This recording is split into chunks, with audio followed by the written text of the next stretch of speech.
Hey, is this the one? Which one is the one I put on my animal companion?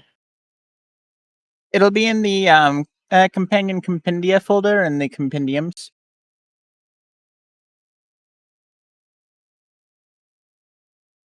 Okay, I just looked up mature to find the mature animal companion feats, and it gives me multiple. Gotcha.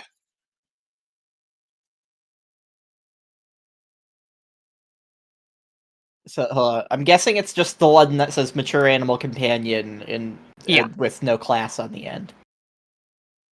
Correct.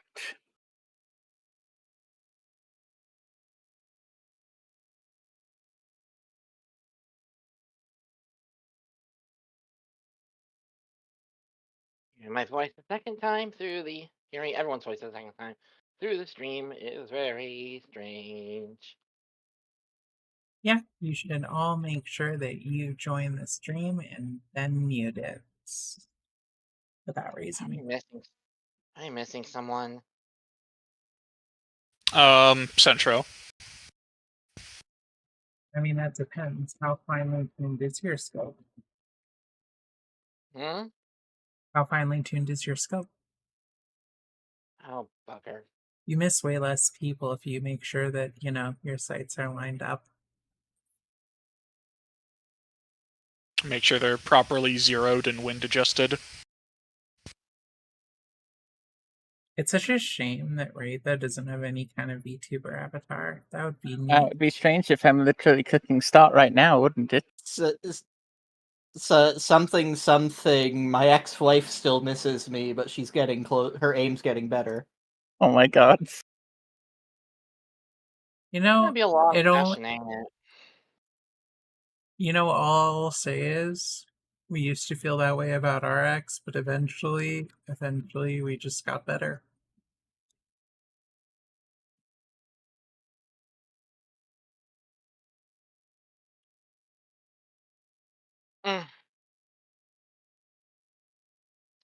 It's gonna be a long.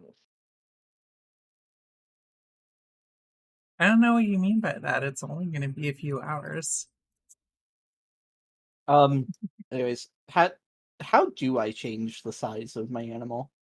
I'll need to drag something into there. Give me a moment, though. I need to probably set up a bunch of shit into a shared compendium.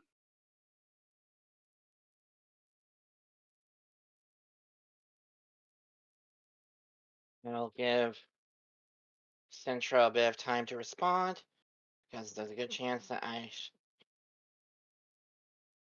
Remember, for the best results in campaign dealing with the undead, you just need to make sure that you're friends with them, because friendship is magic and not a vector for undead infection.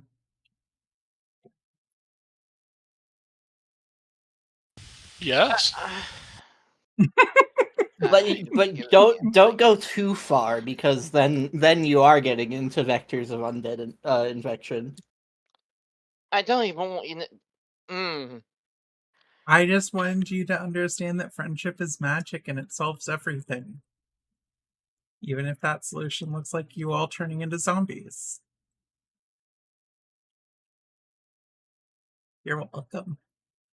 Question: if the zombie is sapient and consents,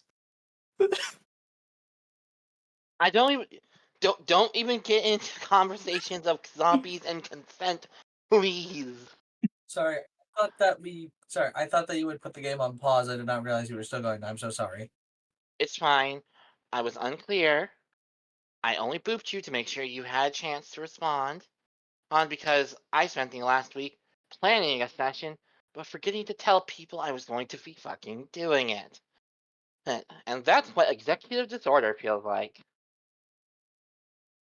It's okay, I forgive you.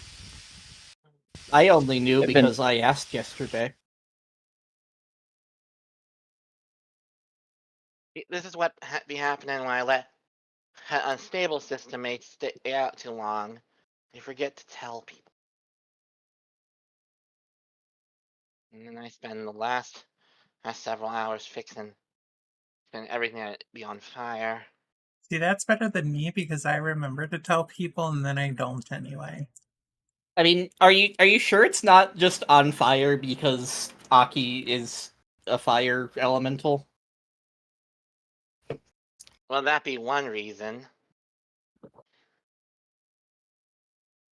All right, I get it. Stop yelling at Okay. me, phone.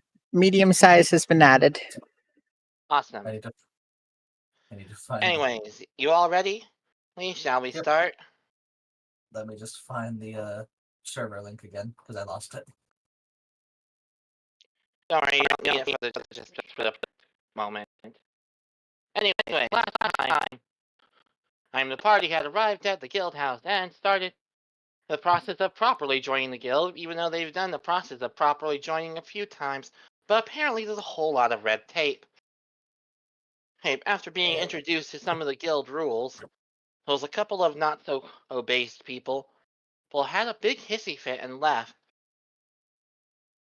And that's where we are now with the good receptionist. It's a large merfolk in a giant bubble of water. For having sent them away, the party literally seeing what looked like her basically disintegrate them, but with water. They're looking pretty impatient. You know, that's admittedly kind of frustrating. I thought that horses couldn't hiss, and then I learned that they can throw hissy fits.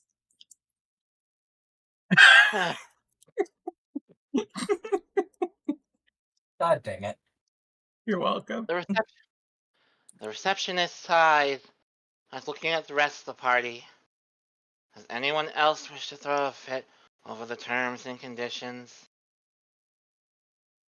Not that I can think of, no. Ashton would just say, actually, I do have one thing I'd like to request in the terms of conditions. I should get free belly rubs once a week. You can discuss that with the guildmaster. I'm not at liberty to add things anymore to the contracts. Oh, okay. Well, in that case. As for your two undead friends over there, she points her trident at them. They should go stay in the tavern for the time being. You'll be having a meeting with the guildmaster to assure you understand everything, and she'll give you your first assignments and all that. Does anyone else have any questions?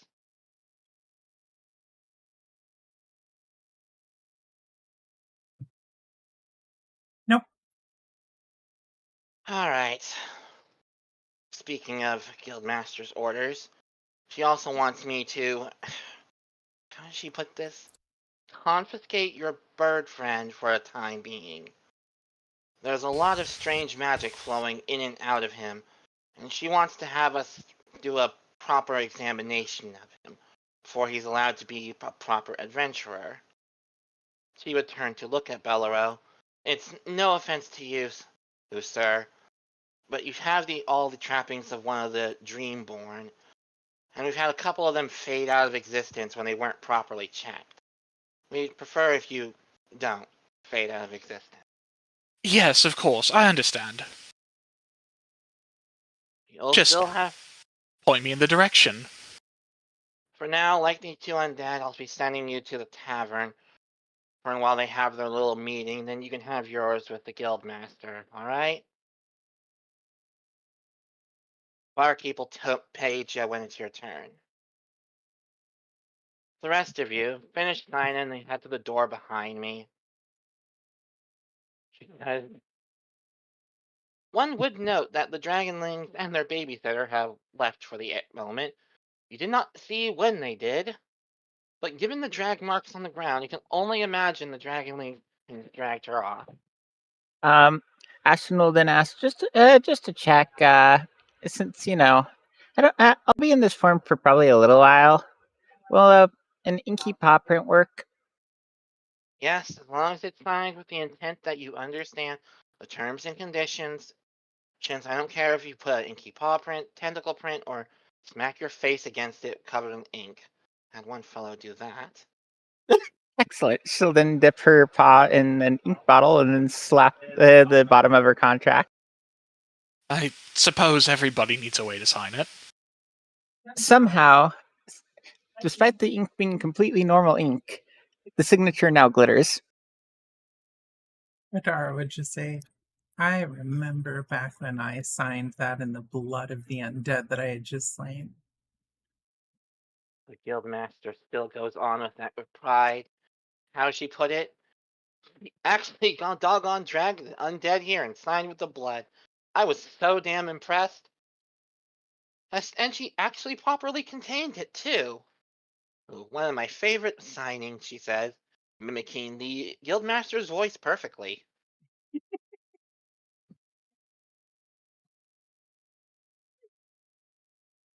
Either way, for the moment, the receptionist taps her trident on the ground, which causes the same watery disintegration effect on Bellara and the two undead, who are teleported away for the moment.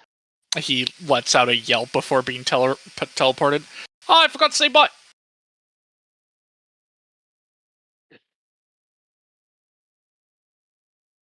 So anyway, we found out what Ashlyn's scarf looks like. Yeah, I was actually thinking about that for her, although it would be way more neon colored and all that shit. Wow. As for the The scarf isn't good enough for you. As for the rest, wait, let me make sure stream view is. Where is the stream view? No, we can see you. Okay, fine. As long as you can see. She gestures behind the reception desk to the door for the rest of the party, where there can be heard some heated debate going on. Over here, by the way. Dara would walk through. Sarah would follow along, wondering what all the loudness is about. Adara would just say, Close the door. Wait, you're arguing? I was expecting with that level of noise that you were in an epic battle with the undead. Bit disappointing. The party enters the room to find a few new faces.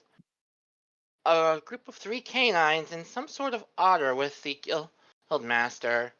This office is fairly lavish, actually.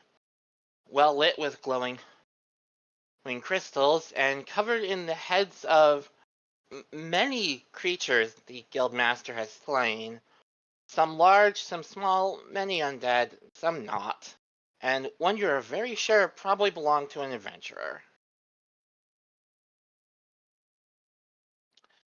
A male wolf is sitting across from the guildmaster, looking like he has a headache.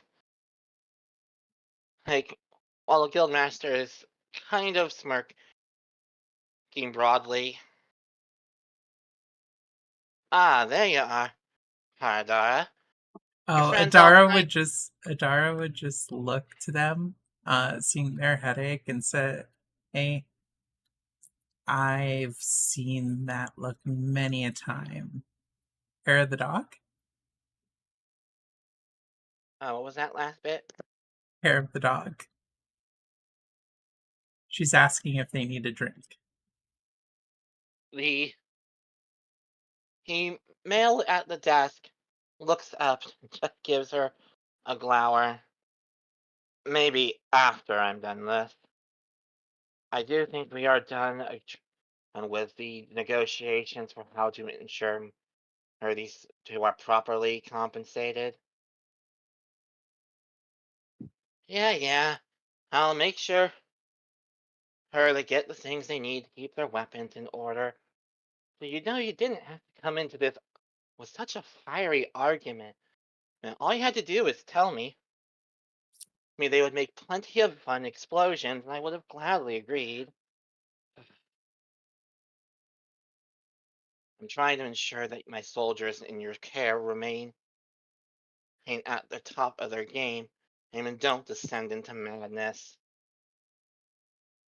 Oh, you're no fun. The green furred wolf in the sunglasses would speak up. As long as fun means accurate, I wholly agree.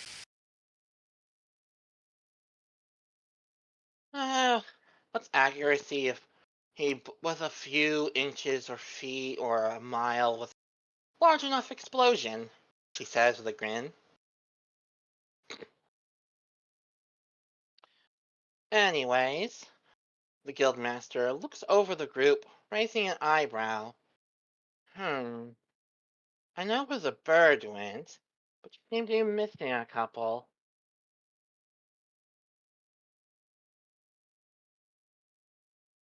Apparently, they weren't fans of the terms and conditions, and I don't believe they're with us any longer. She just gives a wry smile towards Adara. Well, looks like I owe you 50 gold, Adara. Adding those terms and conditions really do tend to weed out the weak, huh? Well, I just have that effect on people. She grins, hugging her plushie. Sorry, which terms were these? A few plushy-related ones we added. Adara would More. interrupt her. You, in order to prove your loyalty to the guild and your power as a seasoned warrior, need to pet the Hellhound plushie. She looks deadly serious as she says this. The guildmaster merely grins. Very well. He says, walking up to Adara. Let me see him. She offers the Houndoom plushie that looks like Fosca. Tell me, was this made or transformed? It's my scythe. It's your scythe. Well, I hope I won't get any cuts petting it. No, it's He very says, accepting huggable in it. this shape. Mm. I have tried an hugging it. extremely huggable scythe. The other otter in the corner would look up from twirling her knife and speak up.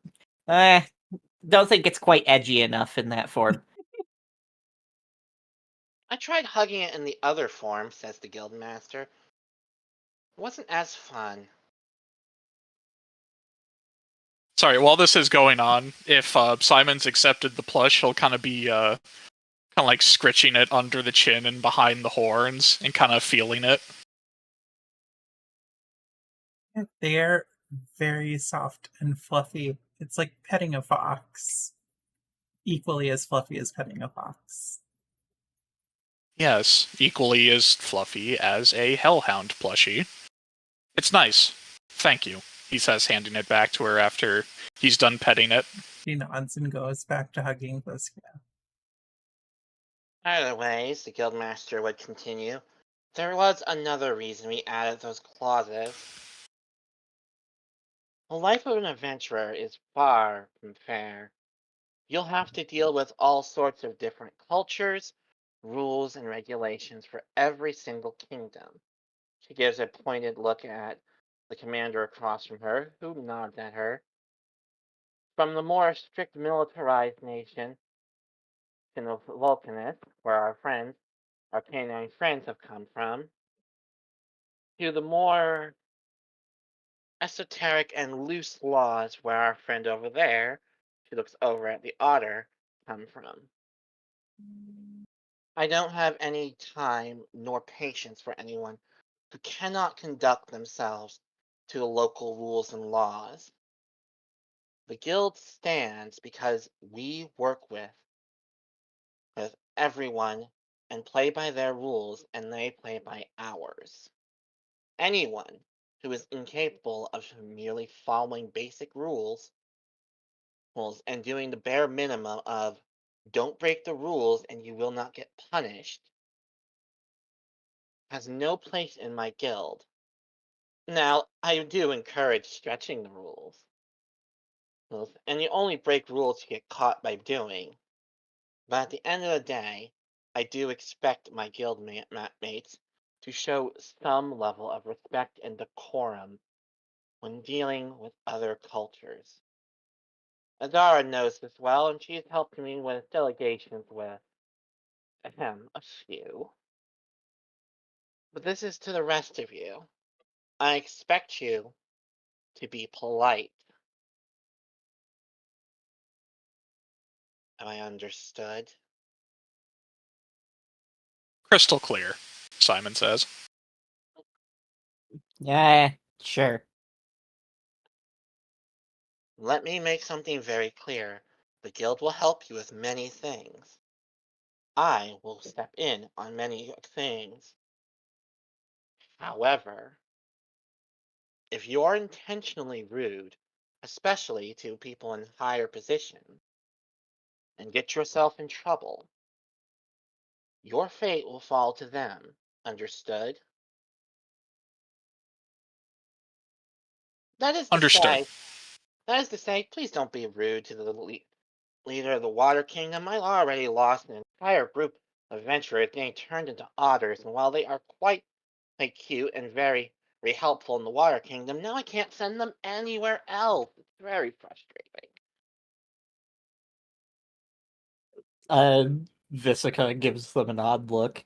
Uh, what's stopping them from going anywhere else? It's not like they can't They breathe have air or something. they have very specific adaptations, and they can't anymore because they decided to be funny during the celebration of water. They're in the main kingdom. And by funny, I mean vandalizing the big dragon statue. Anyone can roll society lore to know what level of faux pas that is. If you have it. Sorry, society lore or society? Society, sorry. Okay. Just checking. No, you have Or to say that they insulted her pearl. If you ever insult Alexi's pearl, she will drown you. Or worse. Oops, wrong dice. some and those with religion can also roll that. And no, if you insult her pearl, you won't get turned into an otter. You will just die. Well,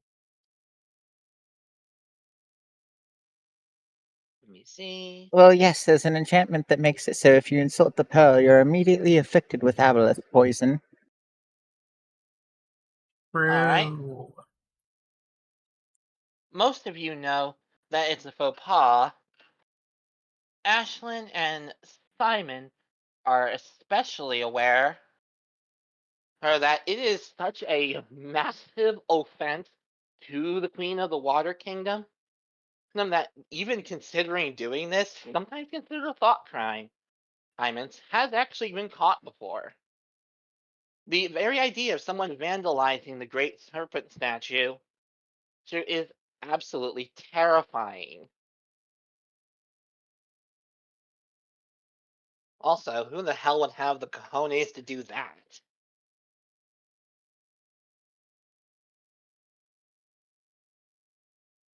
Adara would just say, she and I are on relatively good terms because I'm already part otter. Ah, yeah. Tadara's helped me quite a few times with interactions.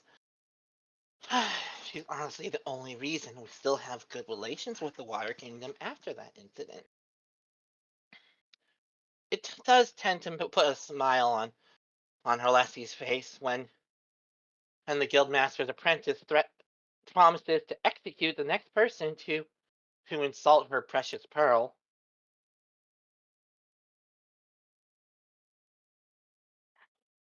Anyways, as for why the lot of you are here. Now then, first, you, Simon. You have been assigned to my guild for a time while you are in recovery from certain injuries. All the background paperwork has been handled, of course. So this, gestures, will be your team for now. However, because I have not gotten a chance to properly test your sibling, they will be staying here and I will be putting them through my own paces to see where they stand. So, for now, you will be separated from them, and you will be acting as this party's pseudo-leader alongside alongside Adara. Do these teams normally operate with leader structures? Not particularly, but you have much like Adara, you have more experience in the field than most of these folks do. So, I am expecting you to help keep them safe. Just as I do expect Adara to keep them from meandering into an entire pack of dusk without intending to do that. Simon will kind of scan the group a few times. You know, I've never been good at detecting which ones will be troublemakers, so I will just have to see. Ashton will just straight up say, "Oh, I'm definitely one of them." Adara would just hold up the Foskia plushie and trying to make them look menacing. Don't worry, Foskia is very sharp and fierce. He then grins at Visica, who has a bad feeling about this. And you... Oh, what do you want? I want you to say hello to the party you'll be working with. Uh, do I really have to be a part of this? Yes, you do. Because your elder told me that you are especially prone to... what did he call it?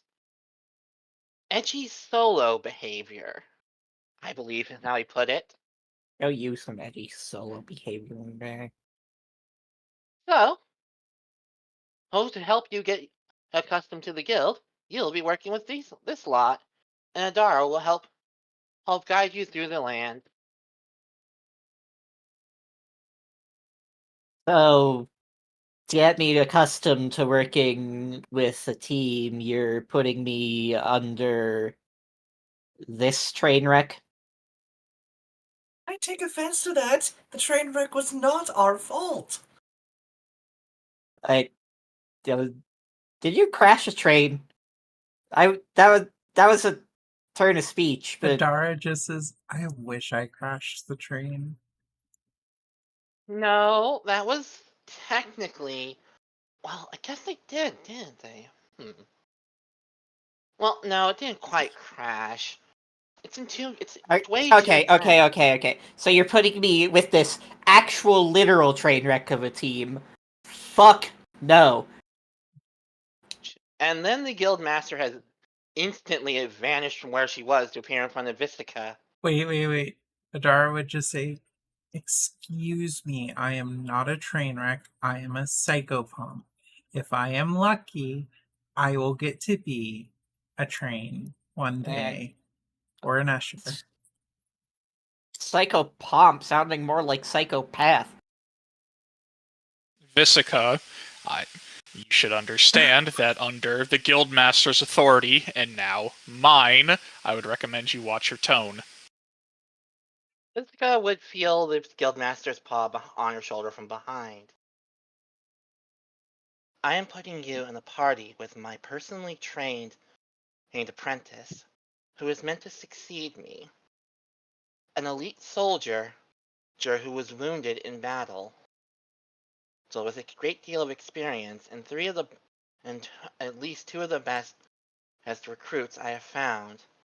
You should see this as an honor that I consider someone with no reputation worthy of being on a team that survived a massive undead attack. Heck, and came out on top with minimal injury. Instead of an insult.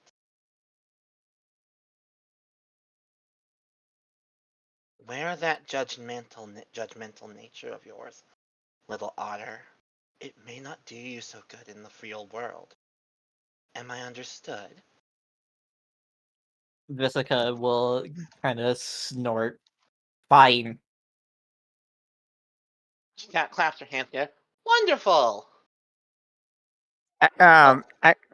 Actually, so given something I was just sent in DMs, I just had a stupid idea. Oh, no. Ashlyn will then go up to Oh my god, if that's the idea, I would be so happy.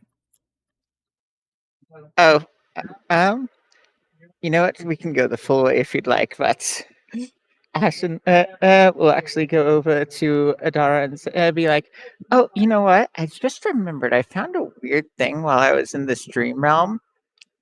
And then she proceeds to pull out a bar of soap,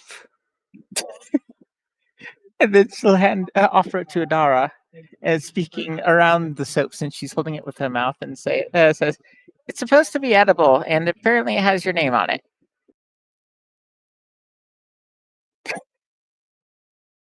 You know what? Adara will bite the soap she trusts.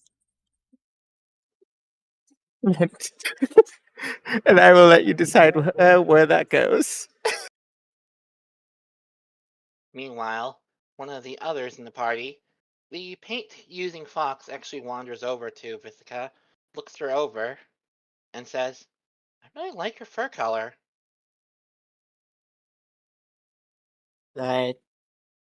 Thanks. I grew it myself. Awesome. Is it naturally that color, or did you have to, like, dye it, man? It's actually naturally this color. I've never really questioned it. Whoa, that's awesome. Let me check if anyone sent me a DM.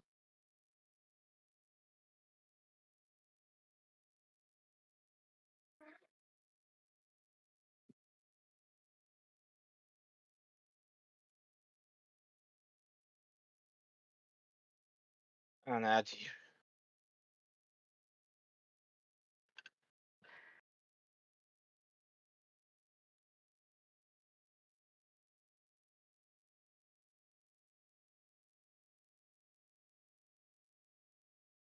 I have a moment. The party has a moment to interact with one another, ask questions, as the guildmaster is writing something up. Now, I've actually read about this train wreck. Happened a few days ago, right? Group of adventurers coming in first thing in town was attacked by the dusk after several delays. Seems you all handled yourself pretty well. Actually, that was only a few hours ago, said the guildmaster.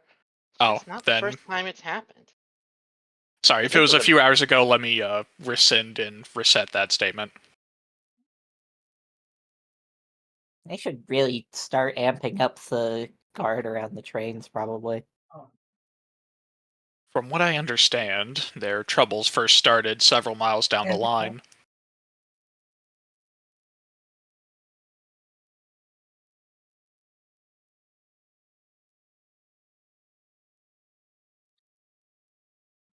Now, I hope you don't mind me having done some snooping beforehand, but I actually read a bit on the report. Adara Guildmaster would seems... add, Oh, go ahead. the guildmaster would just add, "Oh, I encourage you to do snooping on your companions. Good for you to know one another." Perhaps snooping is the wrong word. I don't want to seem like I'm digging into your personal lives, but I thought this was an interesting read.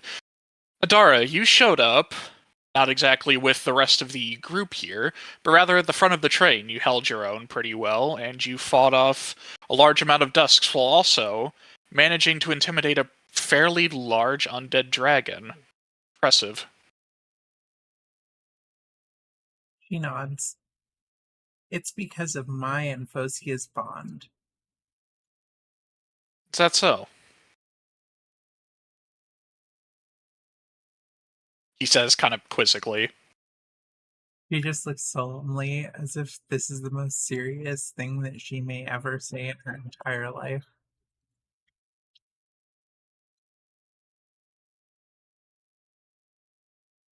Okay. Then turning to Ashlyn, I She's able to give I her a hear second. I guess turning to Ava then. You, I hear, you have quite the equipment, I understand. You've had several weapons you keep in a bandolier that you can magically teletransport right back to their holsters fully loaded. Indeed. It's I'm back by rather the helpful when I keep dropping them. I've heard it's always said that it's faster to switch weapons rather than reload. A true adage, though it seems your reloading is a very special process. Indeed, I'm compensating for a lack of other guns. You'd be surprised how hard it can be to reload a scythe with explosions. How does Uh, one reload a scythe? Careful. Well, if you come with us on an adventure, I will absolutely show you how to reload your scythe with explosions. Possibly bubbles. I feel bubbly for some reason. I wonder if I Uh, could, like, get a giant paintbrush. Sarah says in the corner. Ashton will actually ask. So as far as those guns, I mean, I guess I'm kind of curious why they don't work the better way, which is, whenever you need to reload, you just throw them, and then they turn into a grenade, and after it explodes at the enemy, it'll just reform in your backpack. Oh, that's because these aren't the cheap brand of guns. You need to buy them from a specific company, and those guys, well, they're cheap guns. You're referring to the Tedior brand, yes? Yes. Mr. Kane in the background just raises an eyebrow. Especially Personally, since I like guns that are a little bit more prettier, have stimming reloads, and glowy effects. She would say, winking at Ashlyn. 1 second, I actually forgot what the rest of them were. Palawan. Ashton will just be like, "Oh, I love those too." But you know what the best one of those is? The bubble gun.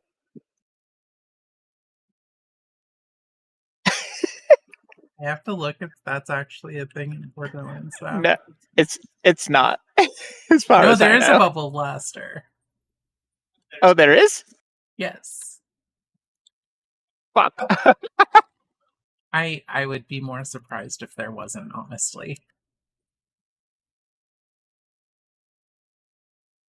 Either ways, the guildmaster finally finishes what she's writing. And there. You all are an official team. Though I will say your team is a little bigger than typical. So, something you need to understand.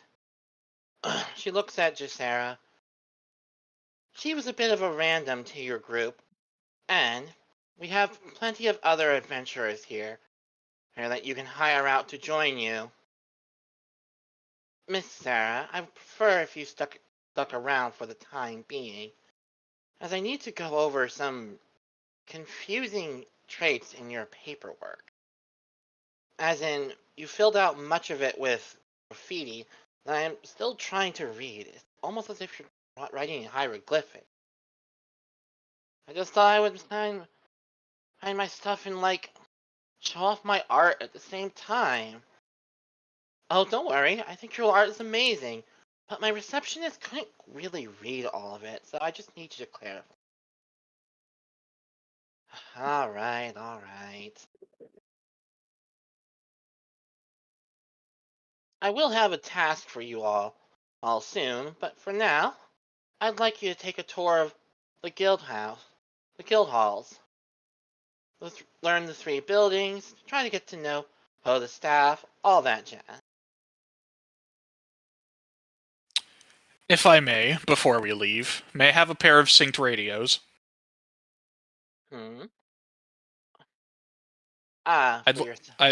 Yes, I'd like to keep in touch while we're away. Of course. Merely ask the guild receptionist for it, and she'll provide you with such. Jessica quirks an eyebrow.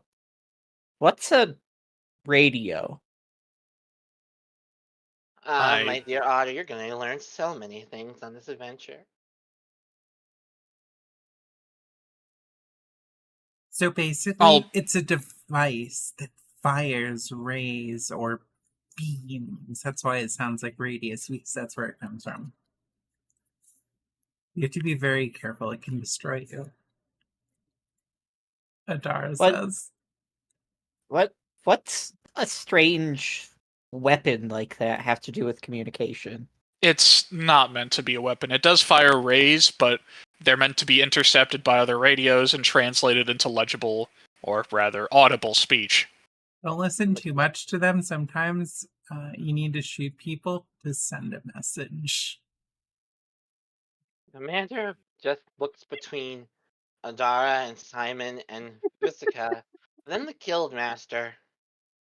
Are you sure about this grouping? This seems like it could be questionable.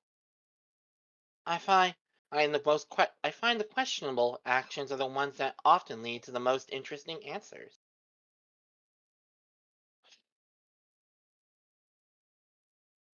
Simon, my boy, just do your best. I will.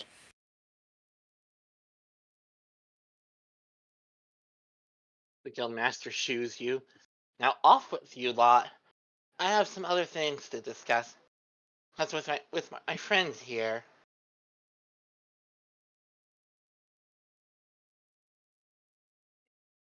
I'll have a special task for you involving the Druid Village soon. Very well. Keep us posted. And when she does her little shooing motion, everyone roll a reflex.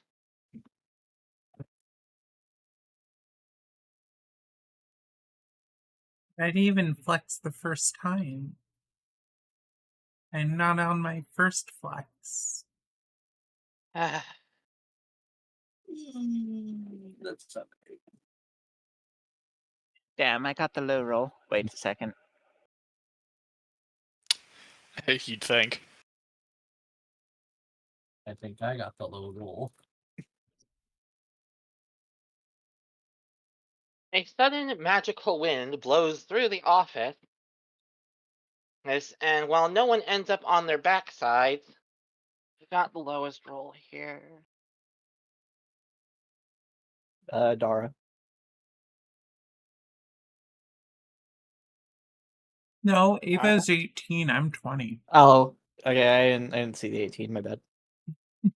Ava and Adara would end up just a slight bit dizzy from the localized tornado she formed in the office to do this. I will move on because I'm epic. That actually blew the party not only out of the office, but right out into the front yard. Oh, Oh, sorry, go ahead. This includes Sarah, who looks really dizzy. Adara would just say, "Wow, that is the second strongest wind to ever blow me." phrasing?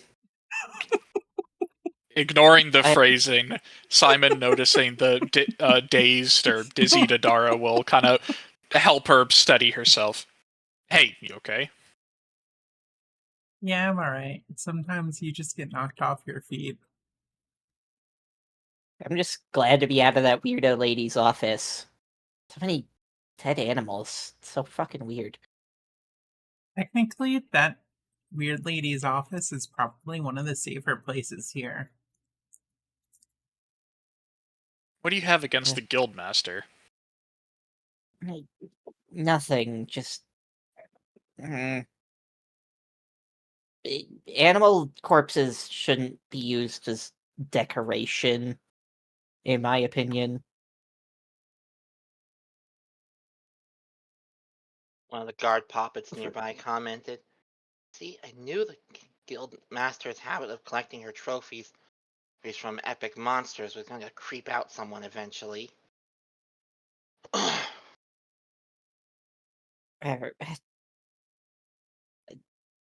Visica kind of looks around to see if her griffin is nearby, and if she can't see it, she would whistle to try and get it to come towards her. Let me see if you've already. Did you name it? Yes. Okay.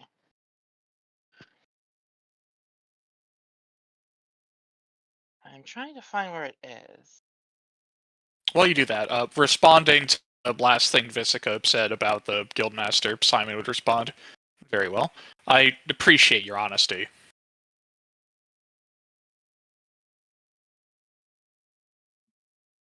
Visitor does not see the griffin nearby, but a whistle does fill the air with a loud shriek and something diving out of the sky at high speed towards her. Roll a reflex. Visica specifically. Oop.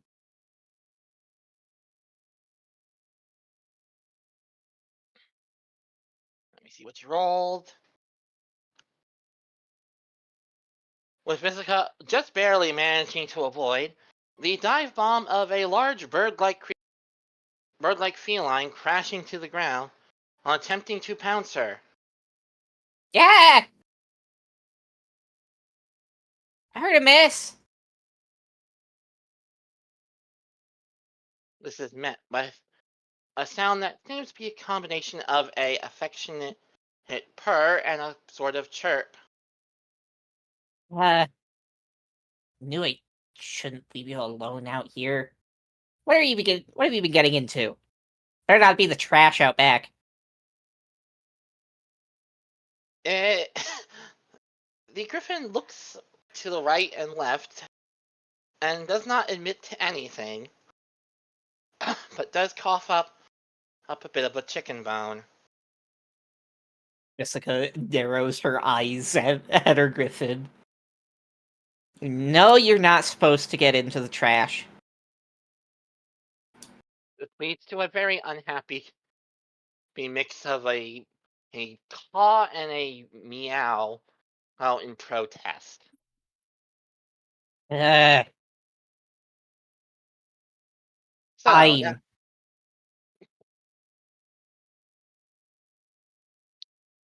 Go ahead. So now the party is out on the field. Where do they go? Do they go? Well, which part of the guild hall do they want to go to? Up The here? bar. That would be in this direction. Dara will go to the bar. Immediately goes for drinks. Classic adventuring party. Sorry, if I can, before we all go to the bar, Simon would kind of square up his posture and move like just a few feet away from the group before loudly addressing all of them. Now, I understand this is not the army, and while I understand you've been put in mine and Adara's jurisdiction, I do not expect you to be disciplined, and I do not expect you to follow orders. However, this is very dangerous work, so I expect you all to have each other's interests in mind. I expect us to work as a team.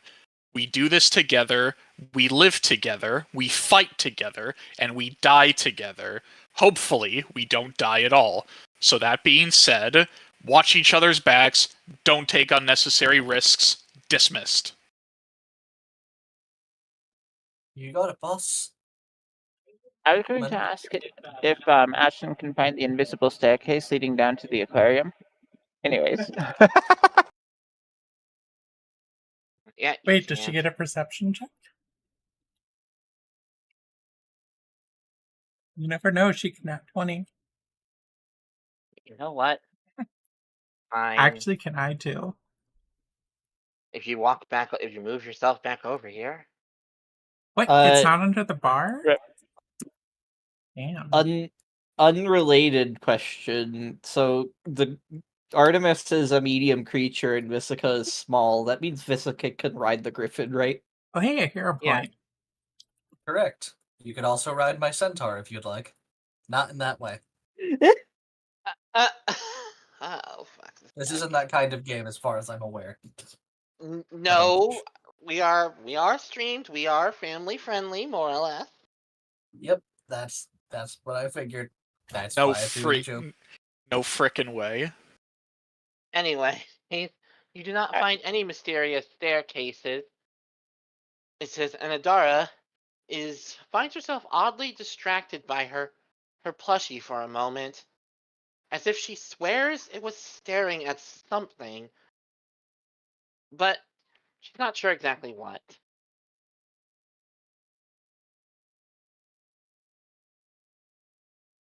Either ways, does the party decide to go to the bar now?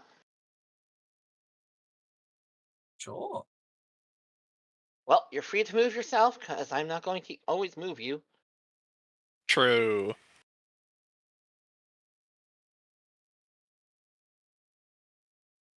I feel like this is not going to be the last drink I'm having in this adventure. No, of course not. Hopefully, we'll be successful enough that we'll get to have many a drink together. Once you get towards that door, Right. holding there. That's what I was referring to, totally. As the party arrives, there is a bit of a scene outside of the tavern, Fern, with one very, very, very confused looking doll creature spinning around, looking sick. A guard poppet who is writing some form of ticket. Another of this same type of poppet that's scolding their friend, and a maid variant that seems to be cleaning up a mess of fluff on the ground. The small red-haired poppet that isn't on the ground spinning and is complaining at their friend. See, this is what I tell you. I tell you not to drink the drinks that are not meant for our kind, but do you ever listen? No. Oh, and now you're out here again and heavily drunk, and the guildmaster is going to have both our heads for it. Can you just for once behave like a normal person? This is only met with them screaming, really loudly. Why can't you be normal?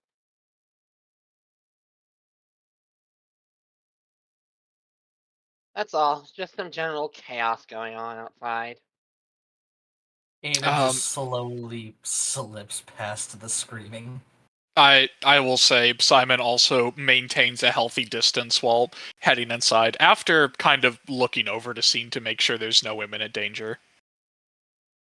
As far as you can tell, the only imminent danger is Adara. very.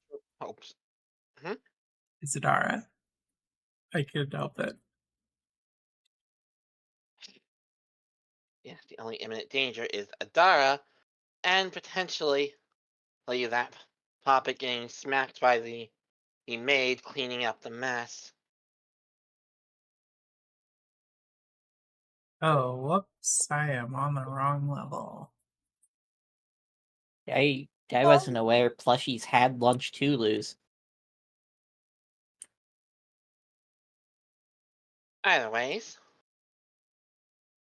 the party would enter a fairly busy tavern in time to see Bellero and the two dead friends get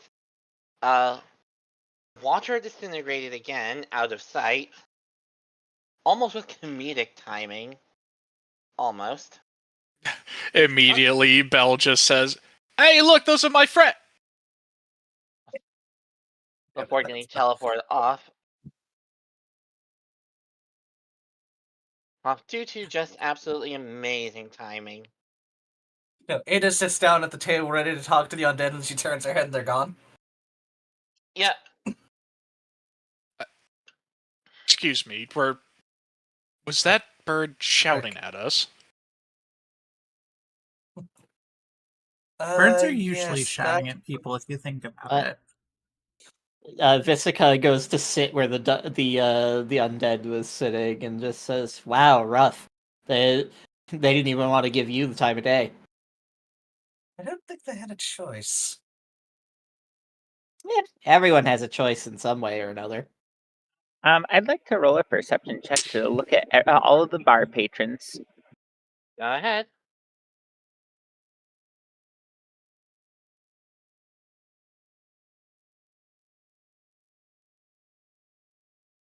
Is 20 enough? Yes. Is there anything specific you're looking for, or do you want a general description of anyone who seems interesting? Does she notice that the dragons plants? Yes. She can very easily tell the two very large dragons are plant-like creatures, whom are seemingly on a date. Also, the three hatchlings are there too. They're at a table eating kids' meals. Well, time for Ashton to be extremely inappropriate.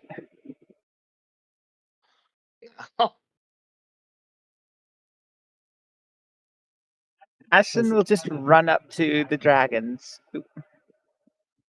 and just excitedly say, "Are you sorry? Are you actually like living or moving sapient plants, or are you just dragons with planty features?" Visica Just would ask interrupt. You silly you can't just ask someone if they're a plant. Wait, but she did. You're not supposed to.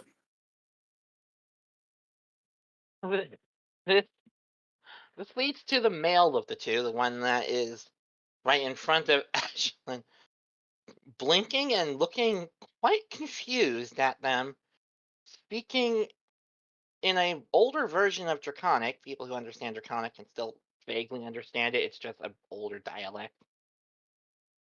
Adara would My, order a soda, by the way. all right.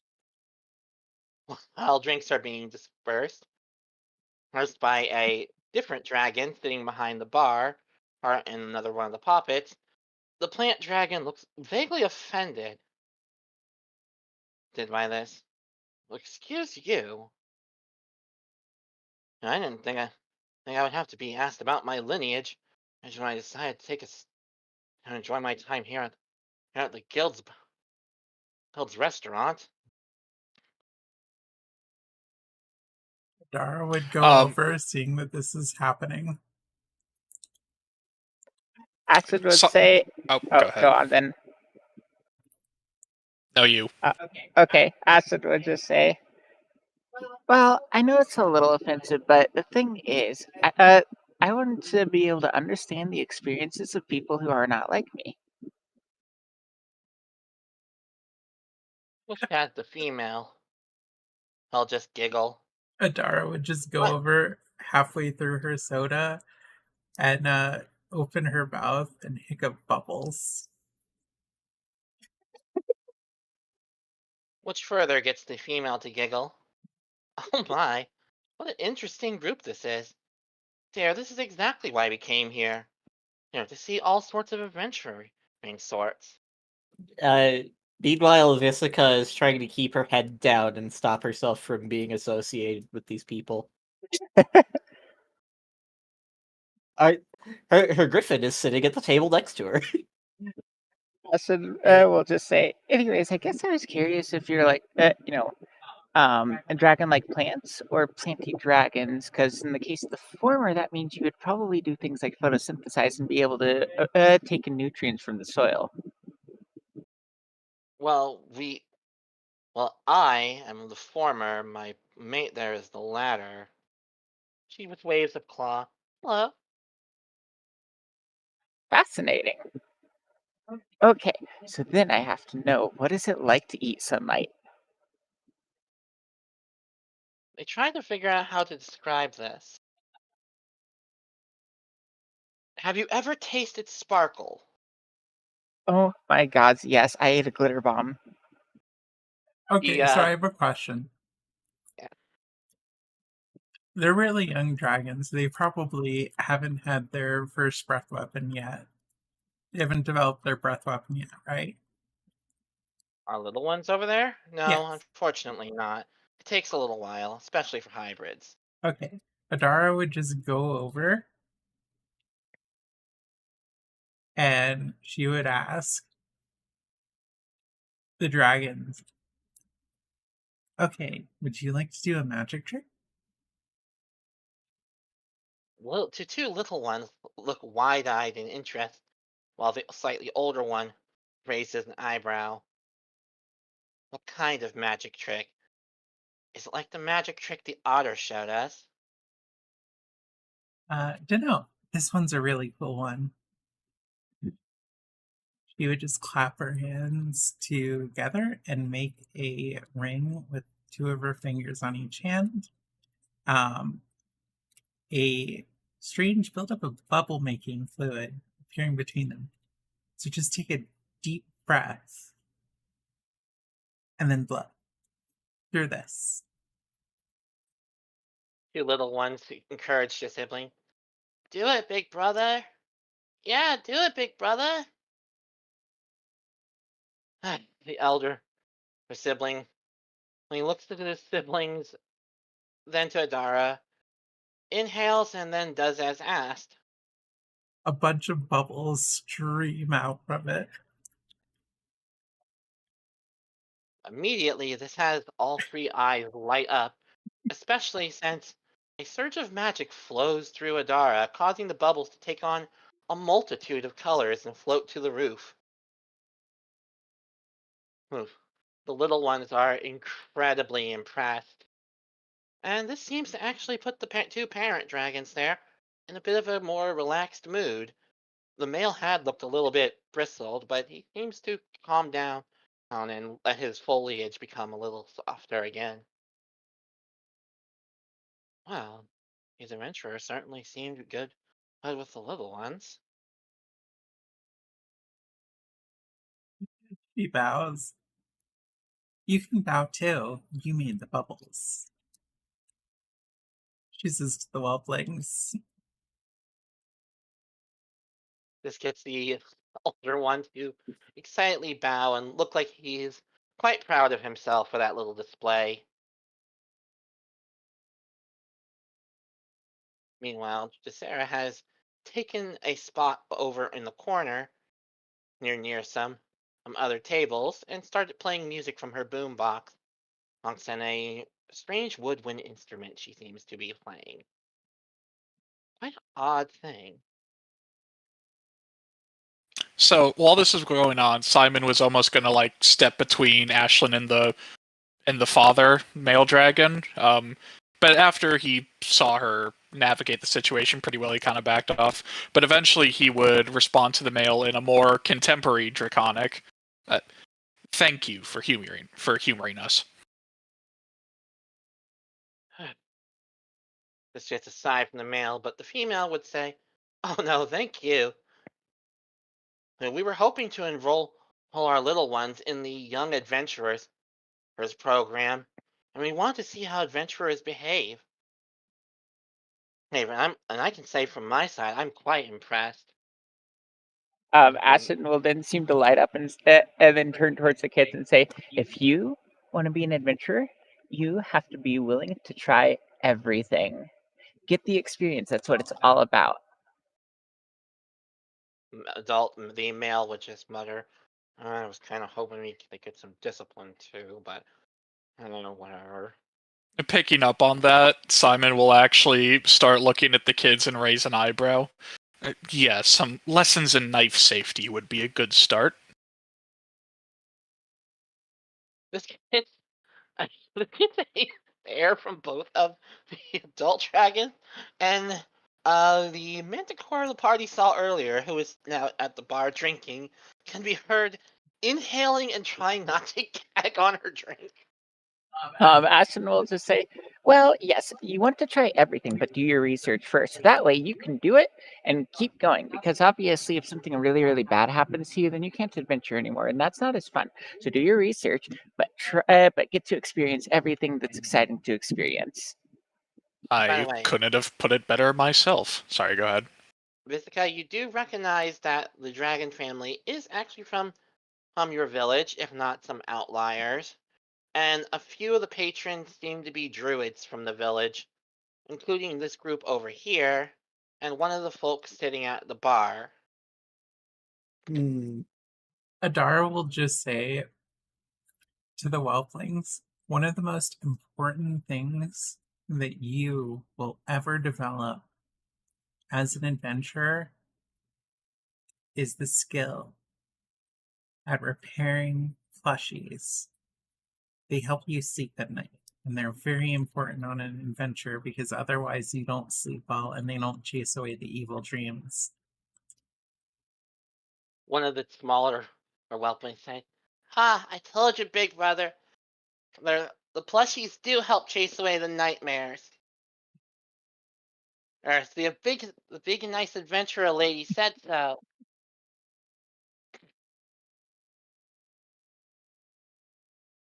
Once again, this gets a giggle from the mother, and even a bit of a chuckle from the father.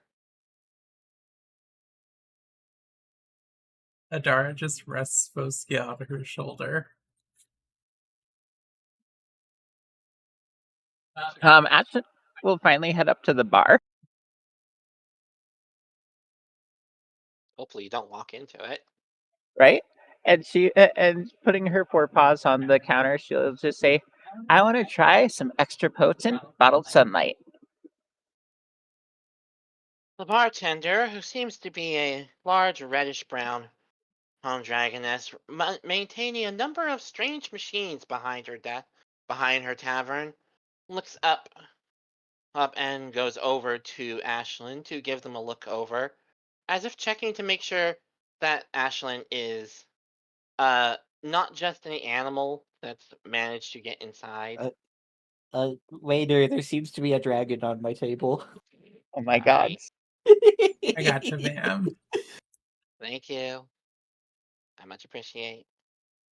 Adara would just say, "You absolutely need to try the Sparkle Special. It's alliterative, so it tastes really good." I'll try that next, but I was told that sunlight tastes like, or has that sparkling taste as well. So, The bartender gives Ashlyn a once-over. You're actually an adventurer, right? You're not an animal that just can talk. I got in trouble once for serving an animal that could talk soda. Taking a seat next to Ashlyn, Simon will say, "I vouch for her. She's with me." Ashton will say, "Yeah, I ate one of Dayu's cookies, if you know who Dayu is." Yes, I am very aware. That's all you need to say. She seems to rub her forehead and seeming to DJ have a migraine. Foxfire. Oh my god. What about the rest of you, since you're getting more orders? Hmm. The more exotic request. Do you happen to have Monte Colas? Yep. I'll have a Deadshot Daiquiri. Alright. I'm going to assume I don't need to see your ID. You look old enough. He'll actually pull out his wallet and show his license. Alright. Hey, Our What? strongest vodka. Out of character, what license does he have? There are no cars in this setting. A license to thrill. Boy, mate, you got a license for that. He's got a license for that grill, mate.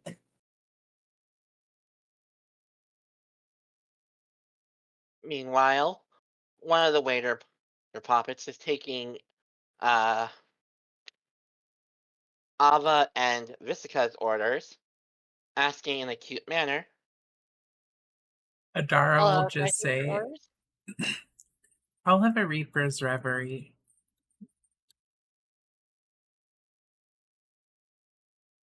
The dragoness nods and says, "Feeling excited today?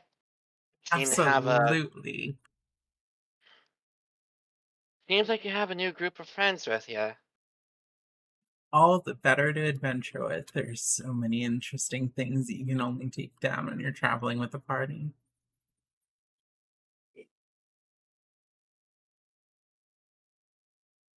Simon kind of raises an eyebrow at that, but otherwise pays it no mind. And like I said, the waiter poppet asks first, Ava, can I get your order, miss? Your strongest vodka, if you would kindly.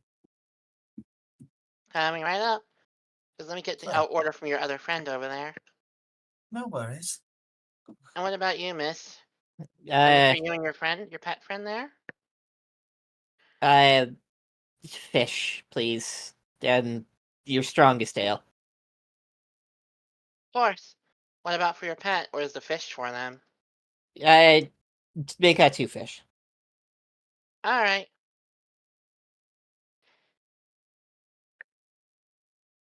And the poppet would head back to who placed the orders. Why do I keep ending up clicking on extra NPs?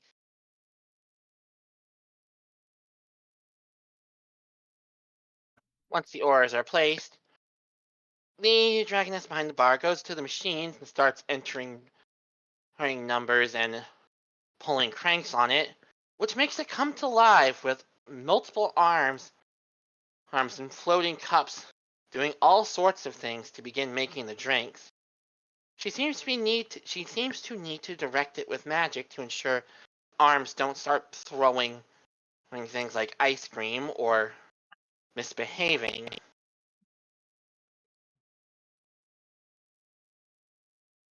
Which will give the party a bit of time to talk about things while the machine is doing something. For those not familiar with machines, not exactly sure how that thing is working. Simon kind of examines it quizzically, but otherwise has no expertise in the field. And if no one has any other things to bring up, the various drinks and meals are brought to the party. Though the bartender gives Adara a look and sort of smirks. So, you finally have a proper adventuring party. Guess that means no more tagging along with the guildmaster for her task then, right? Pretty much, yeah. You excited to be leading your own little group of friends? Pretty much. I've heard that if you go on an adventure for long enough, eventually you find these incredible motorcycles. And then you can afford, as you loot enough dungeons, to keep them well repaired and fed with sandwiches. That gets a quirked eyebrow from the bartender, who seems too used to the strange things that are. Right, your living motorcycles fed by sandwiches. I do hope you find them. It'd be interesting to see you bring one back. I promise you are one of the first people that I'll show. She gives 2 thumbs up. Bartender nodded, then looked across to the group. So, the rest of you got names? I do like knowing my clientele, and hopefully I'll be seeing you often. I suspect we'll be back within the day. Sorry, go ahead. Ava, it's a pleasure to meet you, madame. Well, it's not often I get called madame, but thank you there, darling. I personally am Ashlyn. Ashlyn, huh? Pleasure. You some kind of awakened animal? Adara will just say before she can say anything, yes. And wait, who was asking that? The barkeep? The bartender, Jessie But here. wait, she already explained to the bartender that she ate one of Daddy's cookies. Yeah, but that doesn't tell her if you were an animal first and got awakened, or always was like that.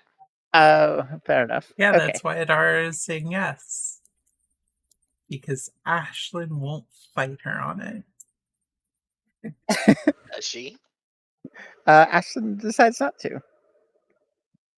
Although she does begin drinking her sunlight if it's already there. Yep. Drinks have been dispersed. And it does indeed taste like sparkle, but somehow even more intense. Although, You feel it all over your body. It's like photosynthesizing. Adara will just breathe glitter bubbles to show her appreciation. although now I have to. I do have a question since I sent you a DM. Sure, sorry. I am doing multiple things. No, you're good.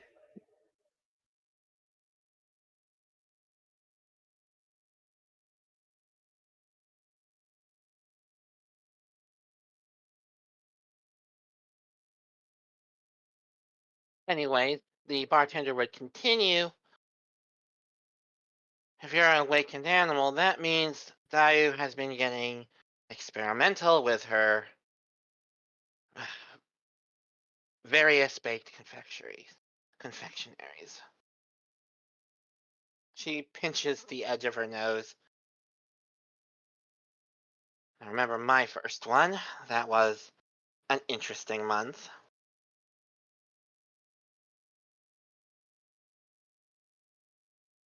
She then looks up at the otter and their pet. What about you over there?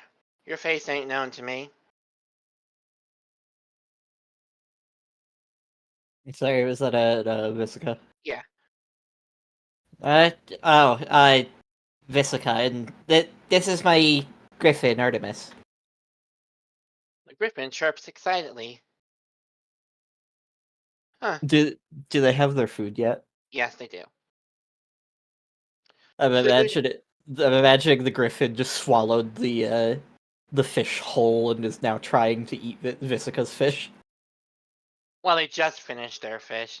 They are eyeing Visca's fish very, very sneakily.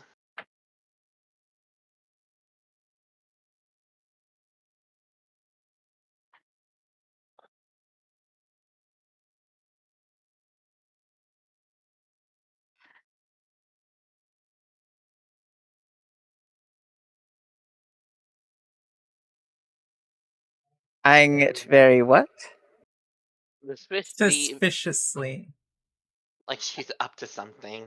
Yeah, okay. Suspiciously. Yeah, suspiciously. That's what I was wondering about because it's fish. Yep. It's got to be suspicious. Visica boops him on the beak.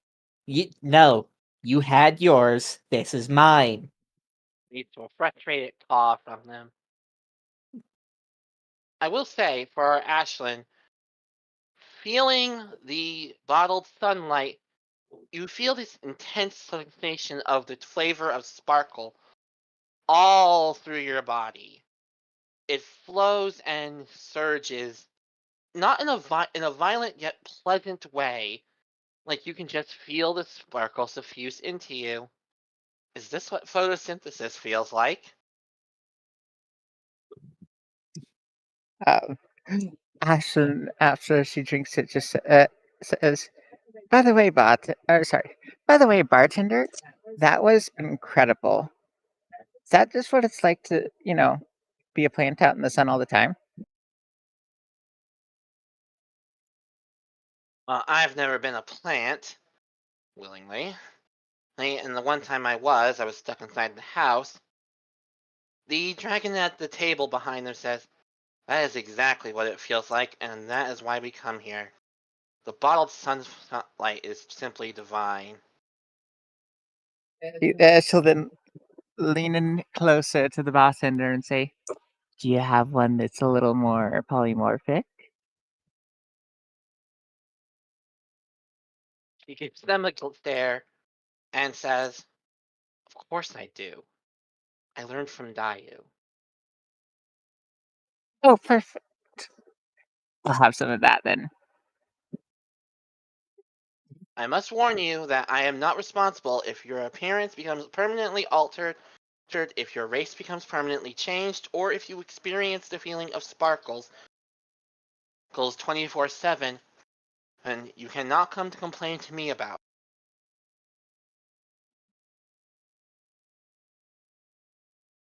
I mean, you can, but I'll just laugh at you. Well, it's okay. Technically, I have unlimited shape-shifting abilities anyway, so if I ever get tired of it, I can probably undo it. This, I will say, Adara, you should find that very funny.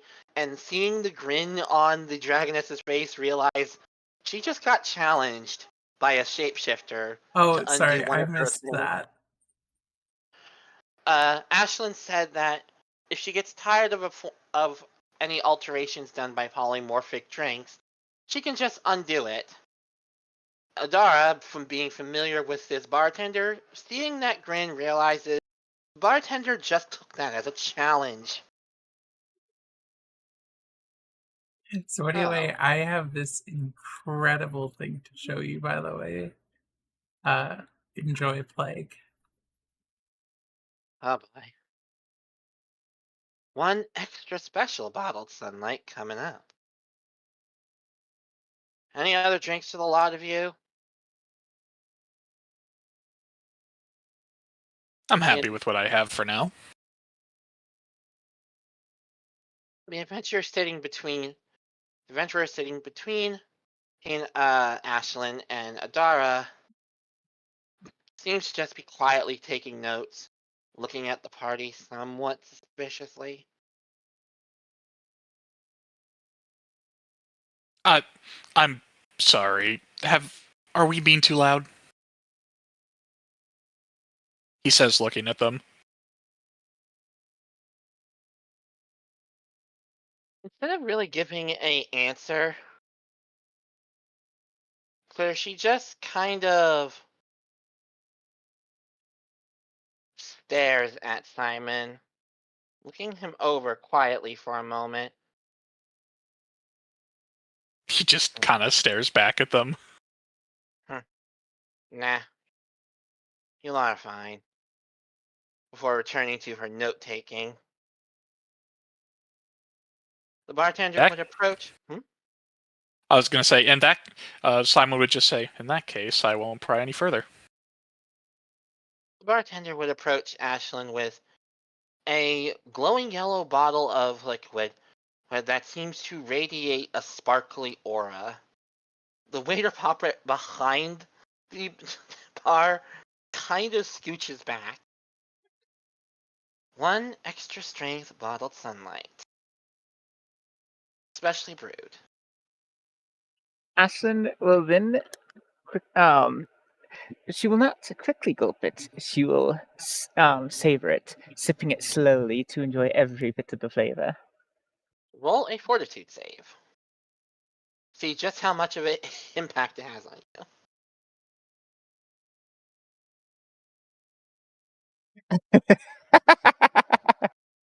Oh boy, this will be fun. That because of Ivy for the session.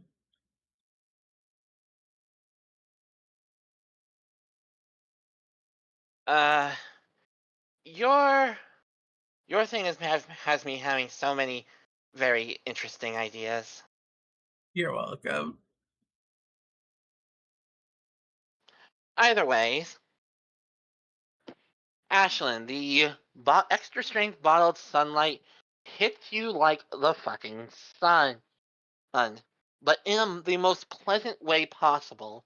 From sip one, you feel unable to stop yourself from drinking the entire thing, as the intense feeling of the sparkle of the sun almost is radiating down on you. And for anyone nearby, it almost feels like being caught in that same intense sparkle, which is mostly Simon and Adara, who can feel the sparkly on their skin and infer. It also You can see. Sorry, go ahead. No, go ahead first. I was going to say, Simon, you can see him visibly squinting despite the sunglasses. The adventurer directly next to who Ashlyn immediately seems to be sprouting plant life from her ears and horns and along her wings, and she doesn't seem to know. Does that As mean for- that Simon needs to back away? I will give Simon a reflex to get away before the full effects go off. Adara will just say, Wow, that drink really had a lot of electrolytes in it. Simon, you see the plant life starting to grow on you and actually growing on the other adventurer, and get a feeling you need to take a quick step back with your drink, as all of the sudden, Ashlyn basically explodes with vibrant greens and blues and other colors, making a dreamlike haze around her, quickly altering her appearance. Whereas while Ashlyn can just constantly feel the intense sparkle from this drink radiating through her, completely changing her form again. As well, it causes plant life to grow on the stool not only underneath her, but over the counter entirely, and spread all the way through the building, as plant life just seems to emerge everywhere. For druids, it is the most amazing thing to basically see what is inanimate wood that was cut down suddenly burst back to life with all sorts of flowers and plant lives harmoniously growing together. Visica in the background watches on in stunned silence before suddenly snapping to attention and shouting, "You fucker!" as Artemis steals the rest of her fish because she was distracted. Adara will Simon just will take take- up more bubbles in order to support the plant life, even if they don't have Ada's electrolytes. Ada's just sipping her vodka when suddenly the chair she's sitting in becomes fluffy and she jumps up. Dad, the bloody hell happened? The two plant dragon adults are looking in awe, and the father says, "Look, kids, if you become adventurers, you can do things like this." And all three are just oohing in amazement as it becomes overgrown with plant life. Ada just looks at her drink. Did the vodka transport me to the Fey realms?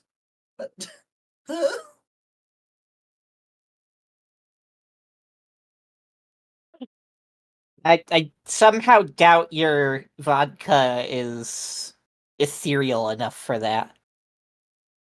Oh, I'm The sorry. bart- And what's the other irrational explanation? Someone drank something and now they turned into a plant? I mean, you saw the explosion, right?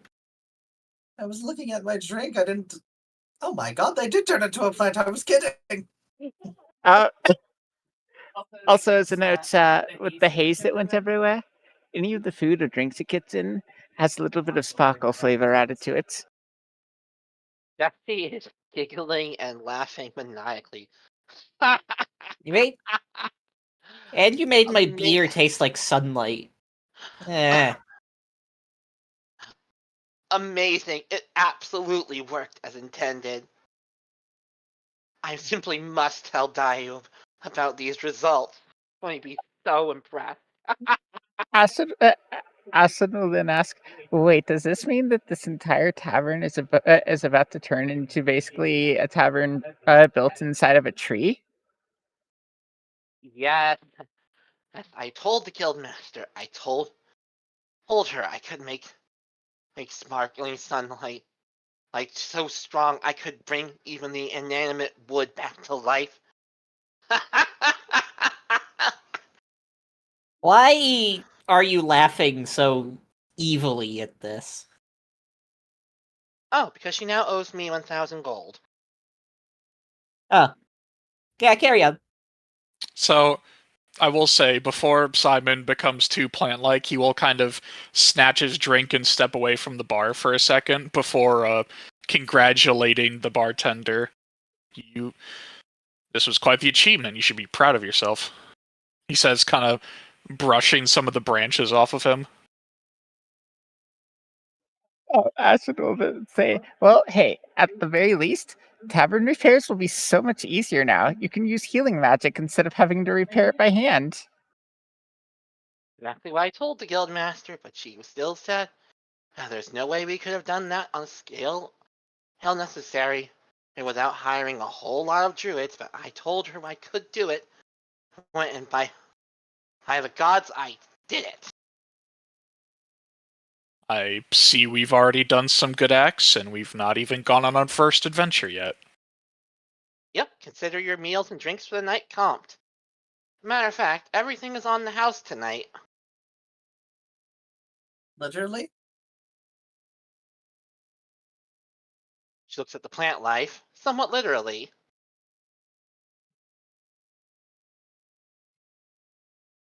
Can I get a replacement fish?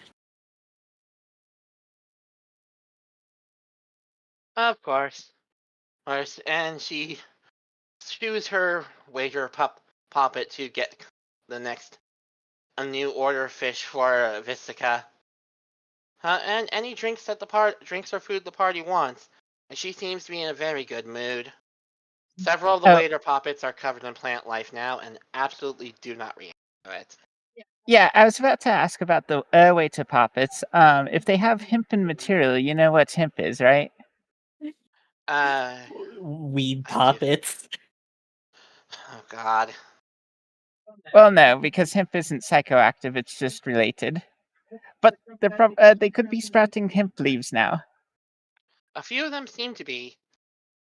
Meanwhile, a tigress in the corner, trying to work on some sort of strange robot, has had her table erupt into flowers while she was working, getting a startled from her. What in the gods? Now there's plant life in Haladon. I just been cleaning him.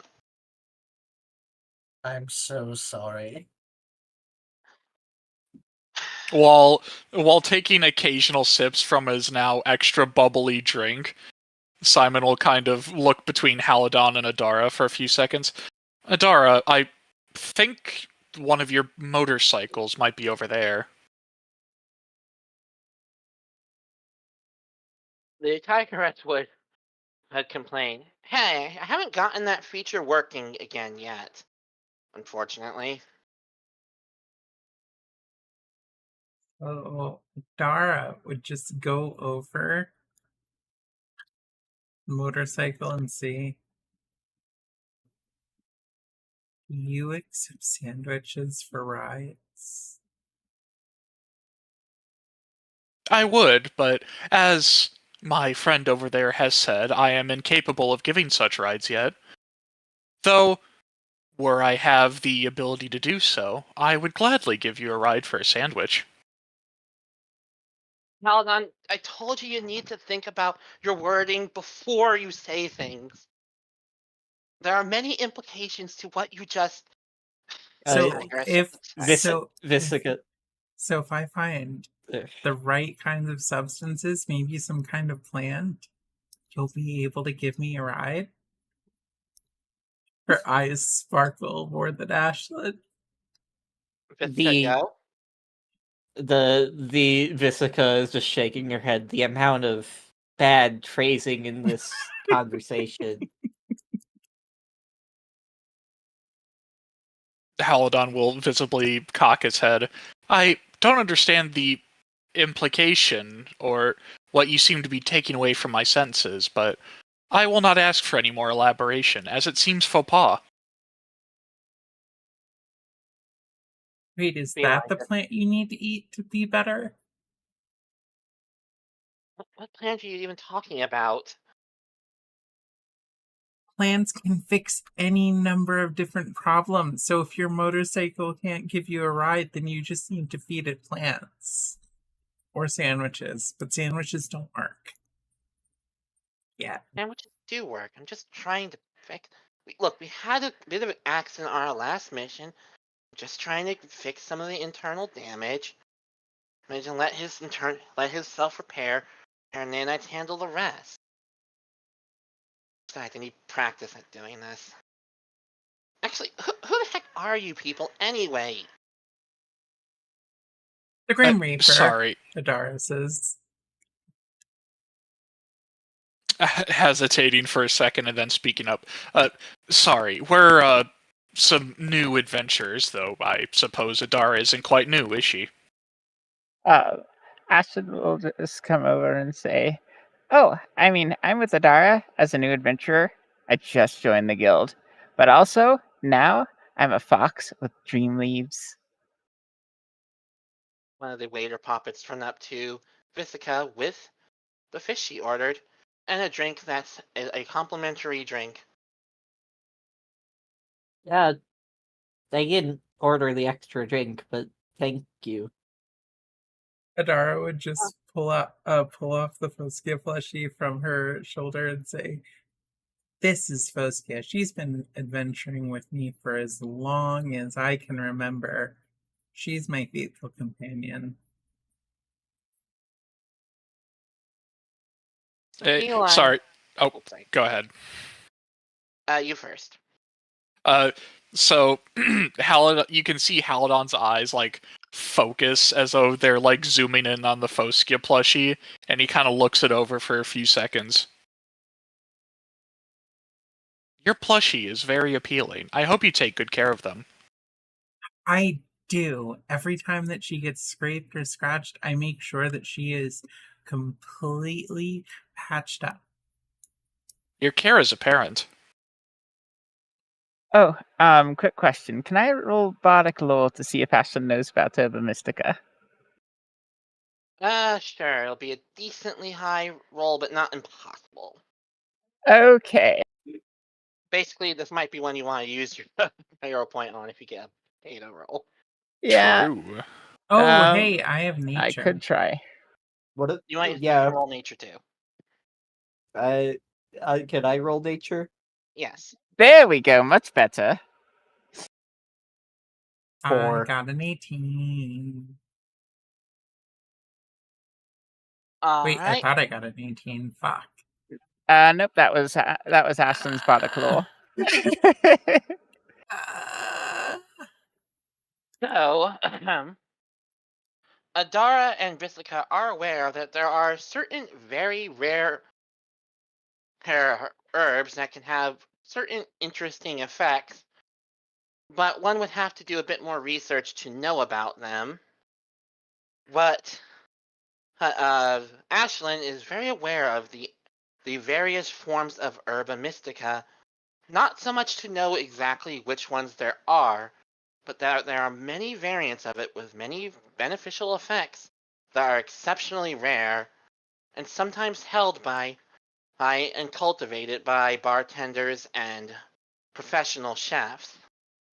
They are very protective of them because you have to grow them in very specific conditions. Ashlyn will say, "Anyways, as far as your broken down motorcycles, since they seem to be very talkative, I am pretty sure that if you feed them a sandwich made with some spicy Herba Mystica, that would absolutely fix them up." Not in my budget, unfortunately. Oh. Well, we just need to go on an adventure to find some. Where is it? Well, I suppose I could ask if that would be included in the on the house things. I don't know. Not sure that dragon lady over there has any, but you could ask.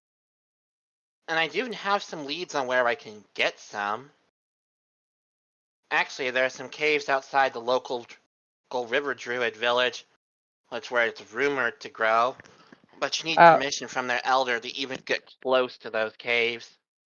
I mean, they don't keep very close attention to it.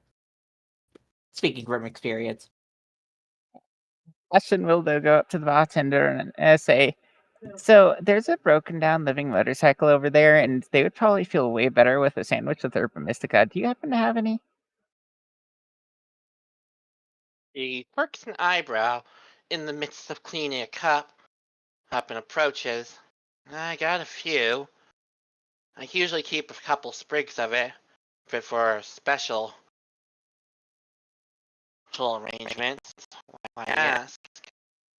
Well, because you're saying things around the house, and probably just a little sample would be enough to get them back up and running. Um, sorry, noticing Ashlyn doing some haggling in the front, Halden will actually speak up. I appreciate the gesture, but I do not take such gratitudes for free. If you may, I would like to repay you for this Herba Mystica if you were willing to provide it. Well, I do happen to have a couple variants I keep growing in the back. So, how about you all do me a favor, and I'll be willing to part with it. This is a little bit more than what I'm willing to give on the house. But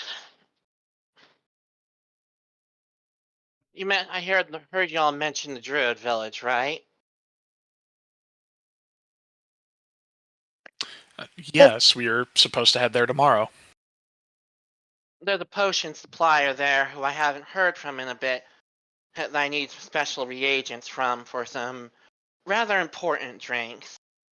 She's a bit of an oddball, difficult to deal with at the best of times. Old snake lady, bit of a witch doctor sort. Folks in the village tend to give her a wide berth. So, because Visica is from this village, does she know who is being talked about? Yeah, she knows about the shaman Len Plague, who lives just outside the village. And she's heard nothing but strange rumors about her. Wait, so you want us to go talk to the old plague? Oh, so you know her. I wouldn't say know her, more know about her. Well, yep, I used to get reagents from her every couple of weeks or so, but haven't gotten much word from her in the last month or so. I don't think anything's really happened to her. I think she just forgot. Again. I mean, the stories have slowed down around town. So, I give you this bit of Herba Mystic and a sandwich for your friends over there. You go investigate for me. Do a good job and bring me back my materials. I'll even throw in some extra for you. Halidon will speak up. Yes, a sandwich would be the proper entry vehicle. That does mean, though, she points at the tigress and Halidon. I expect you two to go along with them. You're gonna be. If you're gonna work for this, you're gonna help. Miss Maylie, can we please? Please. I love it. Feline just rubs her. Feline, now revealed and named as Maylie. He shakes her head. All right. I didn't know if it was Maylie or something else. That was just... No, it is. Okay, thank you. All right. There goes you're taking a few days off. But honestly, this seems way more interesting, she says while stretching. I promise. When this is over, it'll help us travel much faster.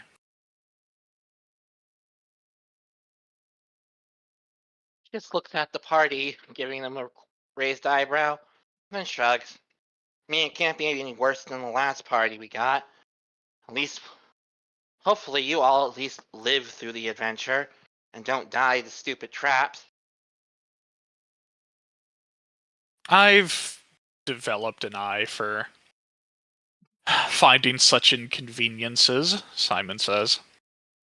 Also, I need to take a 5-minute break because I need to use the restroom, so talk among yourselves, and so on. I'll be right back, okay? Okay. I have a question. A DM question or just No, in character. How does a robot eat a sandwich? Yes, one of the more interesting parts of my construction. I am what is referred to as a synthetic organic. person, you may say. I hope you understand that as a created being, I've had a bit of difficulty thinking of myself as a person, but I've of course had friends to help me through, he says, gesturing to Melee. Adara would just say, interrupting this, well, how do you subsist off of sandwiches? The same way that you do, of course. No, You eat food and... Oh. She thinks it makes total sense that a motorcycle eats sandwiches to eat.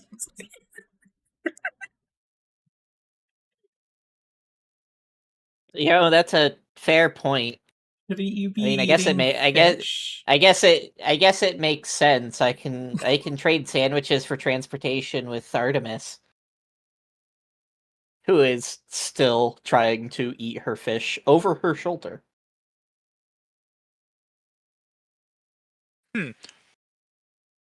This is what I like to call a continual coincidence. Things that seem rather strange, but happening many times over. Paying sandwiches for transportation is something I never would have thought possible before, but now it seems we are 2 for 2.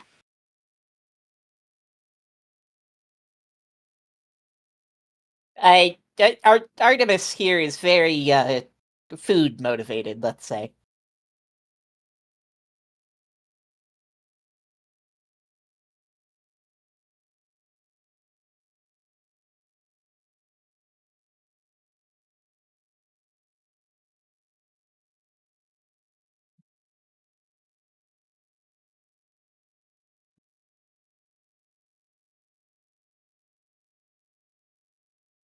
Simon will kind of end up looking a bit at Ashlyn again before kind of walking over to take a seat by her again.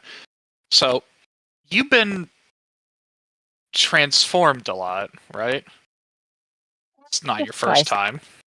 Well, twice now, honestly. Any other time it was voluntary shapeshifting. Adara would Well, just pat her on the head and tell her, it's okay, even if I wasn't your first, I could accept that. I will also be right back. well, it seems this one was voluntary as well, right? You did ask for the drink. Well, yeah, and I also volunteered to eat the cookie, knowing full well what it might do to me. Were any of these involuntary? Guess not. Yeah. I see you've definitely taken an interest in other people's forms. It's a curiosity I've noticed. Well, yeah, so here's the thing. If you ever want to be able to reach the point where you can start creating dreams for people, you need to experience everything. And I do mean everything. I suppose that's true. I never could have imagined what it's like to eat sunlight.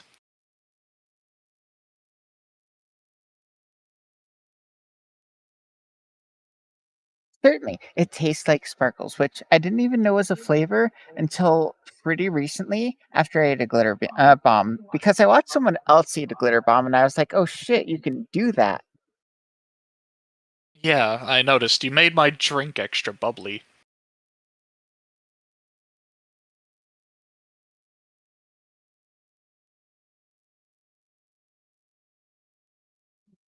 Oh, perfect. Then you get to taste a little bit of what sparkling tastes like as well.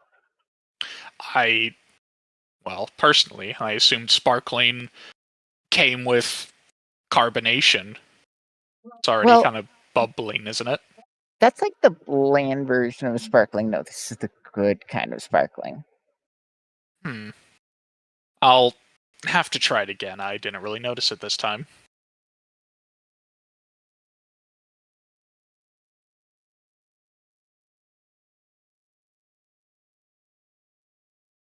So, if once we come back here, I suppose I'll try the more mundane version. Oh, fair enough. I mean, wait, why would you try the mundane version? Haven't you had alcohol before? Or soda? No. I just mean the one that won't transform me. Oh, I see. Okay, okay.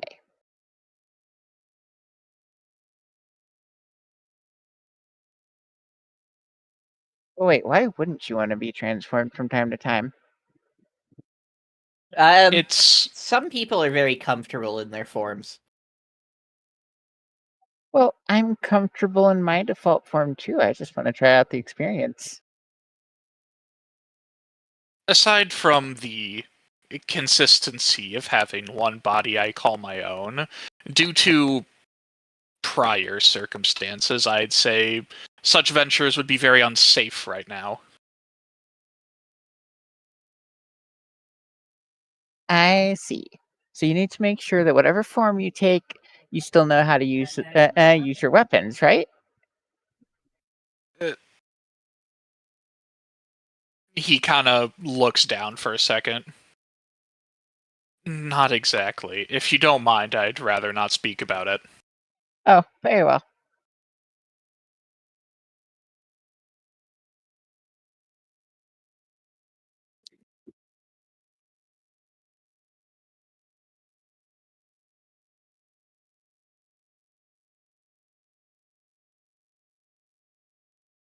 Having to remind myself not to bring prior game knowledge into this.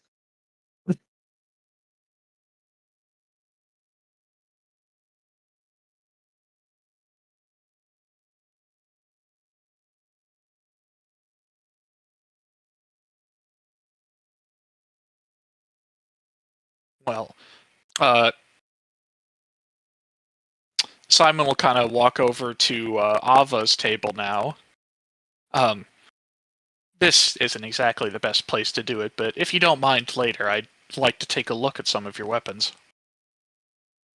Of course, I was likely going to head to the armory and retrieve more for the coming journey. You see him raise an eyebrow. How many do you have? Well, let's see. And she just starts putting guns on the table. 1, 2, 3, 4, and then I have my lance here. Look at what she sets on the table. Why do you need so many? Well, you see, drawing a weapon is faster than reloading. No, I get that. But like why? Well, you see, I fire, I drop it, I pick it up and fire. I drop it, I pick it up and fire. I draw it, I pick it up and fire, and then I'm out of guns. Simon will kind of cover as much of the table with his body as possible, just kind of making sure nobody else sees the guns. Please, don't brandish your weapons here. Adara would just say, honestly, you probably wouldn't have to try so hard if you had a bubble gun. I wouldn't, but I'm stubborn. And she just puts her guns away. No, actually no. Oh no. I see tails. Hello. One of the whelplings had wandered over and was the higher thing. And in fact, had actually tried to nab one of Ava's guns. Hey, Nope. Stop it. That doesn't belong to you. I want to see how it works.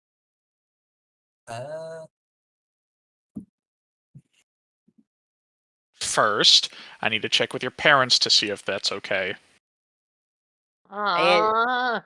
And Roland does an actual spin on the ground. and then also not in the middle of the tavern. Yes, that too.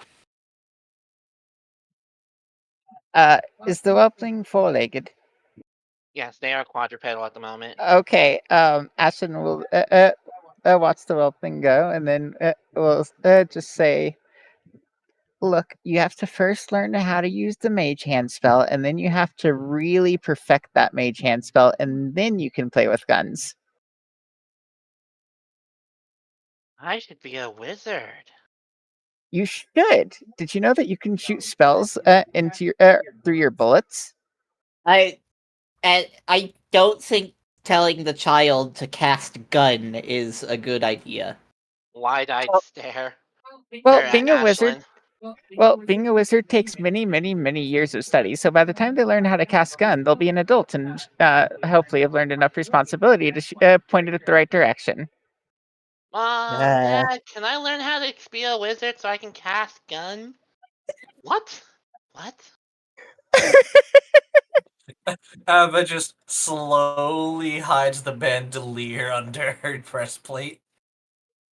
Visica kind of pulls her jacket a little tighter around herself. Acid will just call over. It's called a spell shot. Can I be a wizard so I can learn spell shot? Isn't that a kind of drink? Well, we did want to enroll you in the early adventurers program. Do they teach wizards here?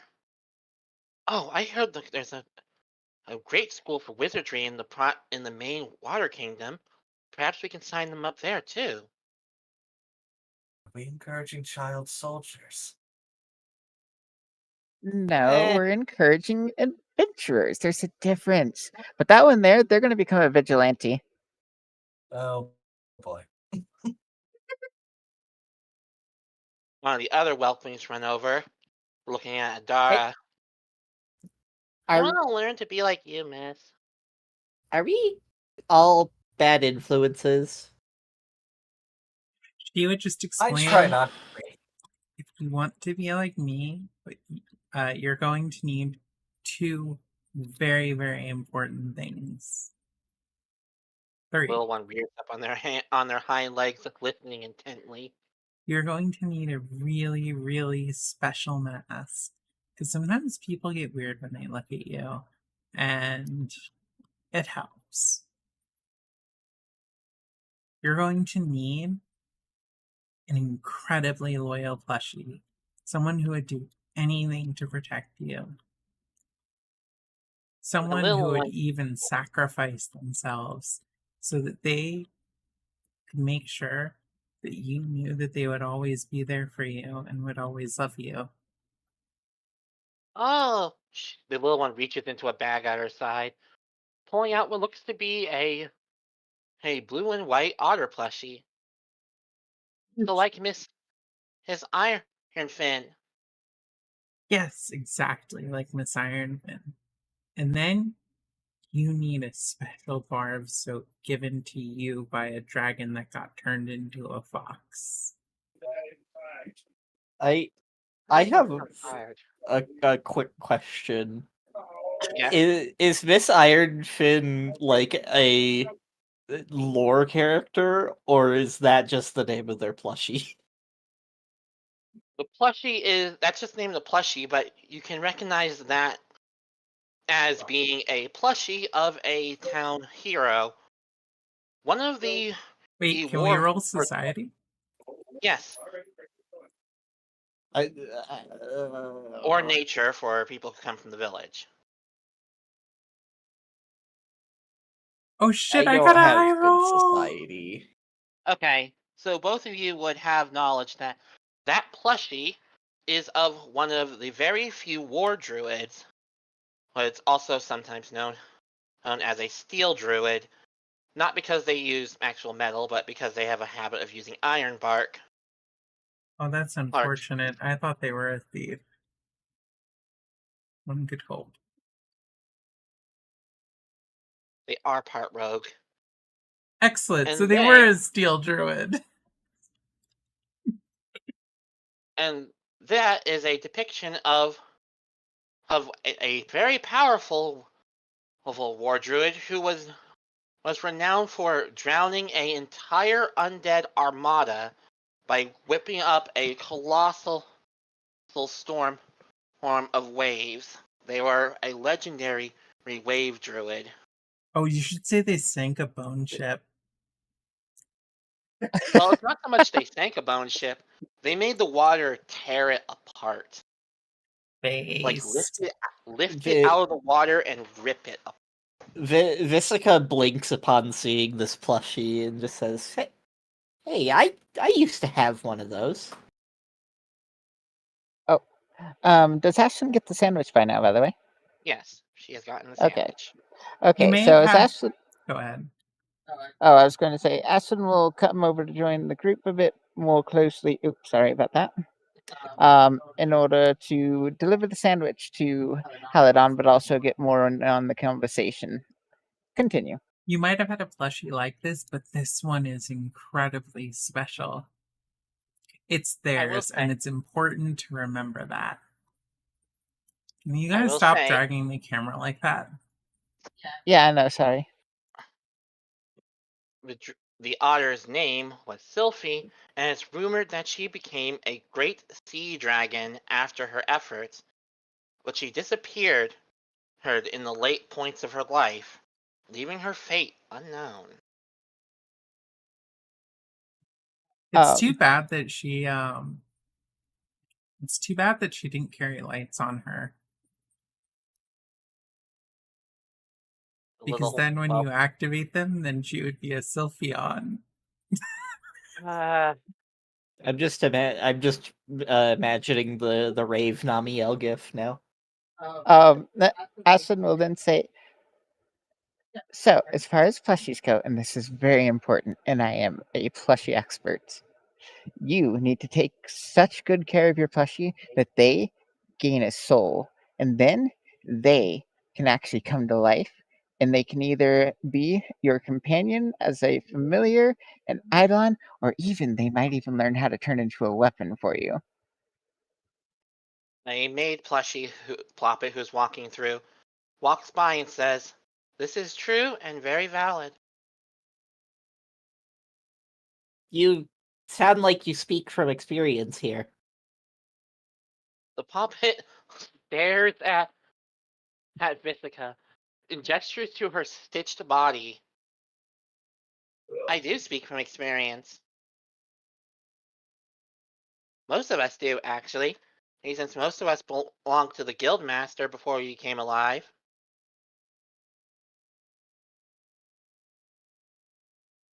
Except a few of us. Some of us used to be adventurers that got turned into plushies for breaking the rules. And she glowers towards the door where you remember a puppet was kind of sick.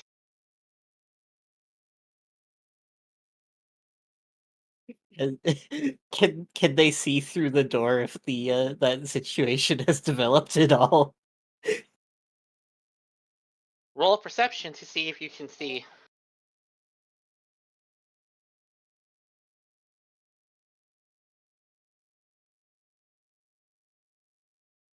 No.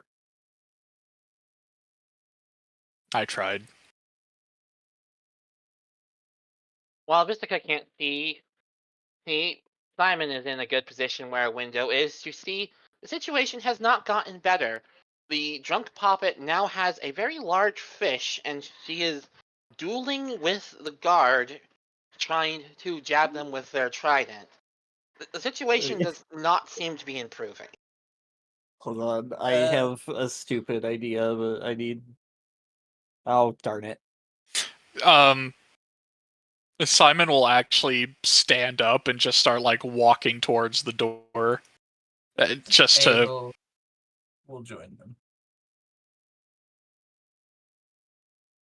You can hear the puppet screaming, "Call me Ishmael, damn it!" while swinging this fish around wildly. What did you want to do, Visica? I wanted to see if Artemis could see it. Did you roll But their perception? yeah, they rolled the same as Visica, so no. Because fish was mentioned.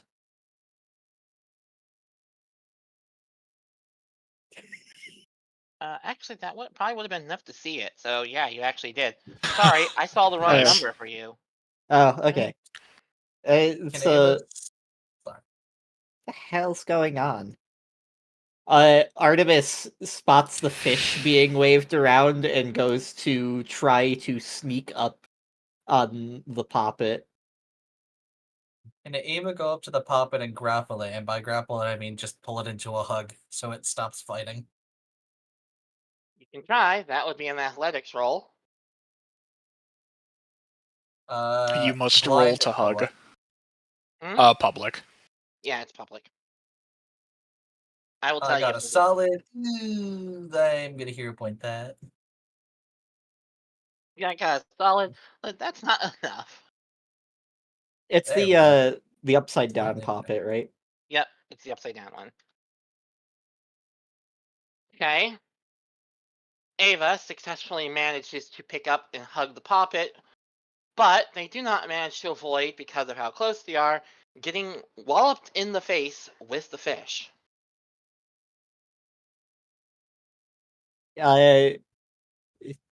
The griffin is gonna try and sneak up on the poppet and steal the fish. Roll an attack. Shit, where the hell's that one.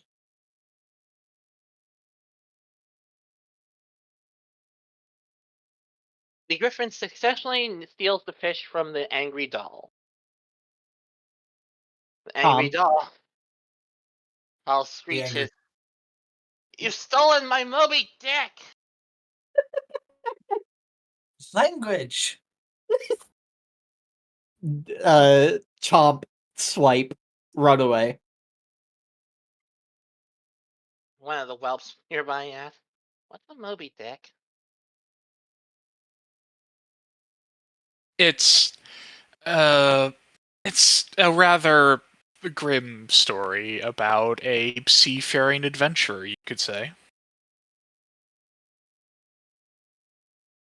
The little one run over and ask their parents, "Mom, Dad, what's a dick?" Which just gets the milk to spit out their drink. The female to go bright red. Where did you even hear that word? A papa outside was screaming it. Ava's going to basically make the puppet shut up by putting his head into her fluff.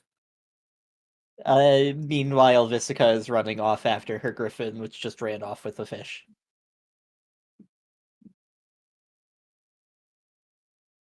The angry papa, but flails and hits at Ava, but it's doing absolutely no damage.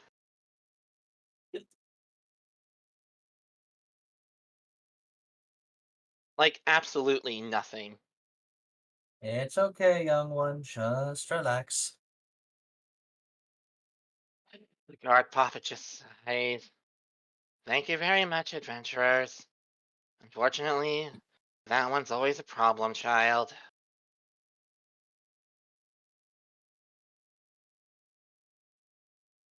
Otherwise, anyways, Paladon has been given a sandwich.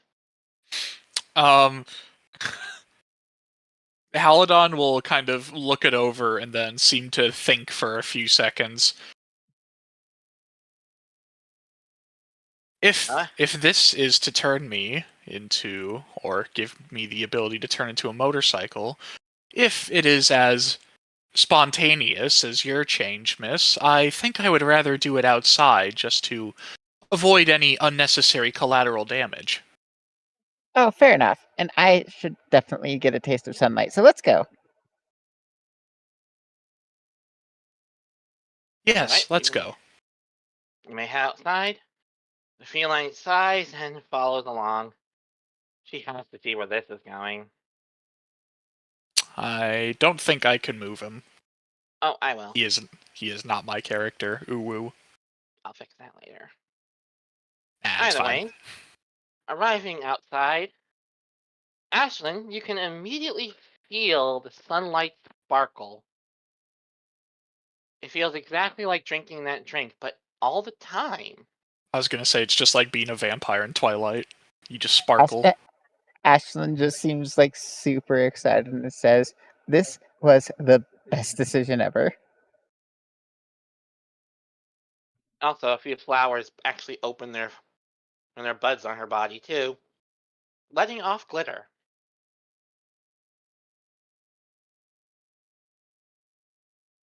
Do you give the motorcycle the sandwich? Yes. He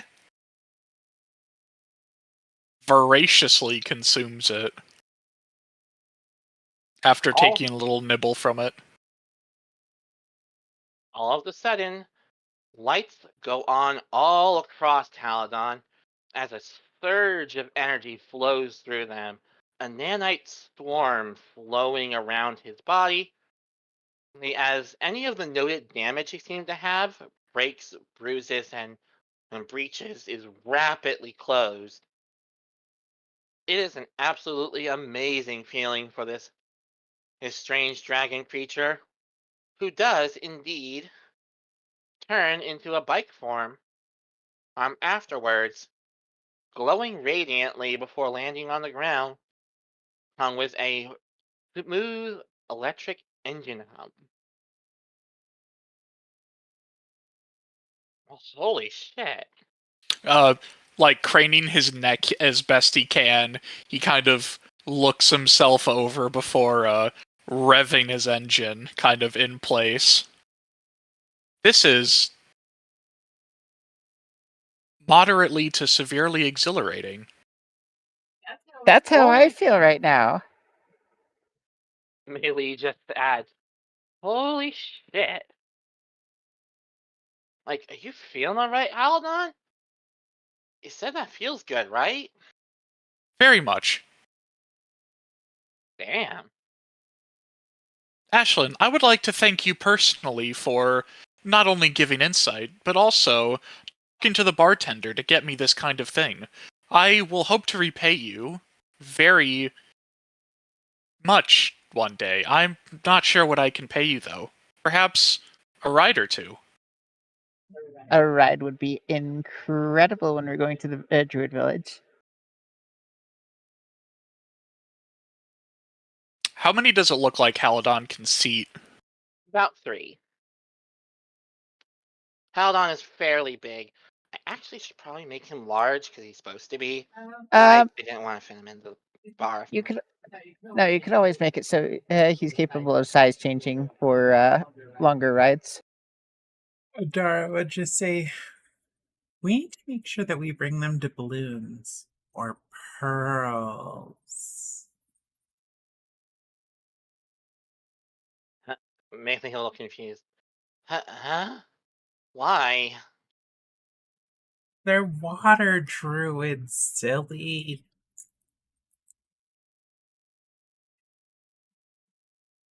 Where are we even gonna get pearls from? Scavengers. Well, I have heard there are some trading camps along the roads in the more unsafe parts of the forest. Maybe we can find some there? Also, everyone roll perception. What do I perceive? You'll see in a moment. You'll find out depending on your roll. I perceive perception. Okay, it's a 30. I perceive light entering my eyes. Ah, ah, ah!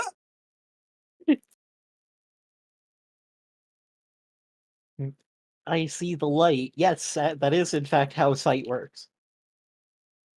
Okay. God. Anyone who has rolled a perception can hear the sound of a distant scream and very angry complaining from the building to the other side of the main guild building. Way over here. Like down south? Yep, down south. Do you investigate? Yeah. Yeah, Simon's gonna immediately run over while beckoning the party. Visica will climb on top of Artemis and command him to take off. Oh no, collision. Melee would get onto Haladon and decide to get, at least she gets to be the first one to ride over to the situation. Haladon will kind of like skid a little bit and kind of fail to control himself before eventually getting the hang of it. The party arrives to find a group of 4 poppets, one larger draconic variant, And a few smaller of the type they've seen at the tavern so far. She is yelling angrily at the others. How can you bleeding idiots leave the littlest one behind during some kind of haunt? Are you all completely so cowardly you would leave one of your own behind? If anything has happened to Tiny, a lot of you are going to be scrubbing this place down from head to toe with toothbrushes. Hey, what- Ashton will go to oh. Adara and just say, "This sounds important. There's a plushie that needs our help." Is it the plushie that am I still holding that plushie, or did I give the plushie to the guard? Now you're stealing it. Adara will walk up. Don't be mean to the plushies. She says seriously. Simon, what did you want to say? He was gonna walk up to the plushie that was doing the yelling. I assume it's the kind of, yeah. Hey, I heard you're screaming all the way from the tavern. What's going on here? The head-made plushie lets out a bit of a snort of sparkly smoke. Well, my subordinates left one of our youngest members in the guild house here.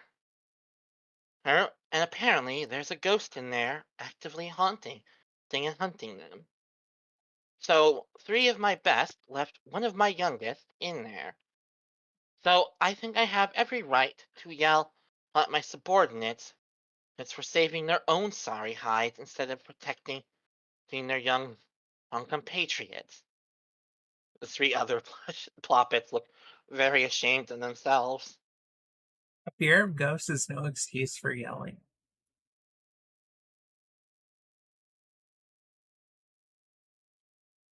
Now, there has always been a little bit of a thing between these two with Adara and the head-maid Rose.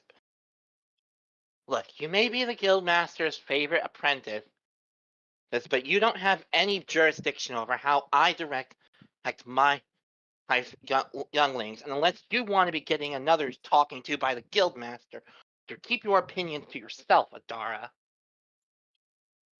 You know, that is a really good point. I don't have any kind of authority or sway.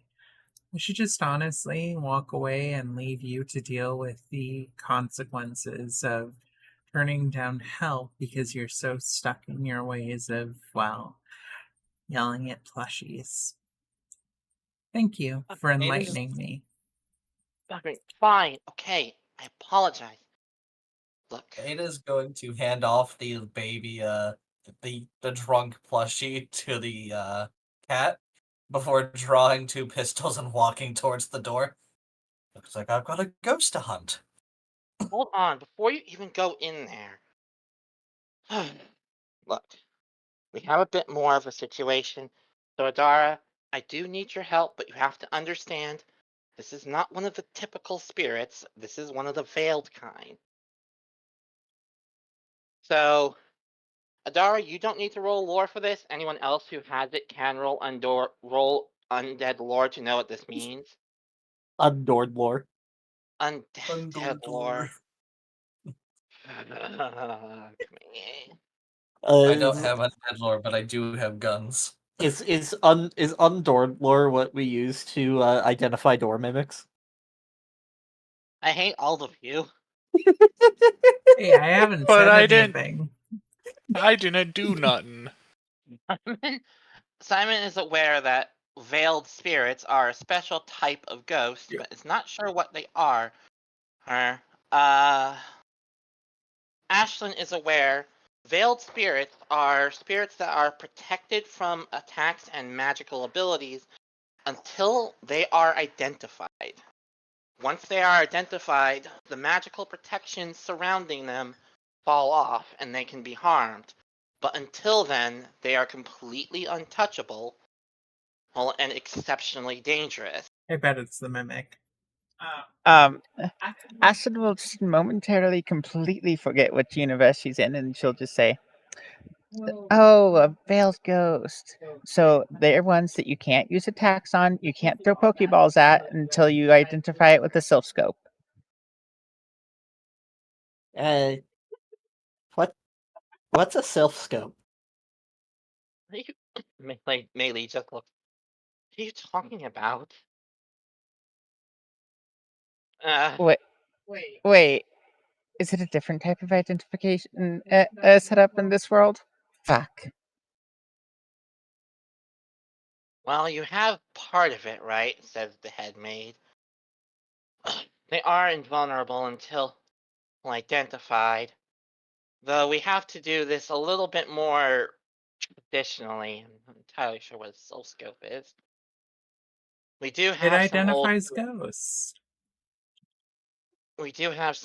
ghost hunting equipment the guildmaster used to use in her early days. It's on the Hey, EMF reader. She looks to two of her subordinates who run off for a moment. While they run up, Ashton will turn towards Haladon and say, Haladon, after this, you and I are inventing the self scope in this universe. Adara just Forgive looks me. offended. She then looks at Dara and it's like, wait, you know about that world too?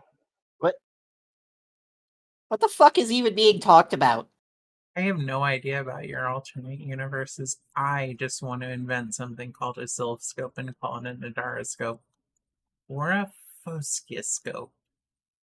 Oh, okay, then all three of us will work together. Haladon looks like they might know about that world, though. I don't know, just kind of a little bit of a suspicion. I Sorry. I appreciate your estimation of my knowledge, but I don't know what a sylph scope is. Oh, well, okay, I'll work with Adara on it then. She says, nodding fervently. Ada just looks at the door, just sort of disappointed. Does that mean I can't just shoot the ghost? Correct. The head maid sighs. No, you can't just shoot the ghost. No, Ugh, and you shouldn't be charging fine. ahead of us. Remember what I said, we stick together. The Yes, puppets but there's return. tons of danger. I really feel like this is the one exception to that rule. The puppets return, not with a trunk, not with a chest, but with a large white carriage they are pulling along, full of various tools, devices, and strange things that those not familiar of technology would be looking at with complete bewilderment. Adara, Good heavens. however, knows what most of this shit is because she had actually had to learn to use it alongside Guildmaster. No. What? Ashton's What? barnacle roll was too low. You can. What are Do these you have any? weird? Sorry. No, I'm out of those. Okay. What's with all the weird blinky things? This Guildmaster's old ghost hunting equipment. We have flashlights, dots projectors, crucifixes, sanity potions, smudge sticks, notebooks, cameras, all sorts of things used to hunt ghosts.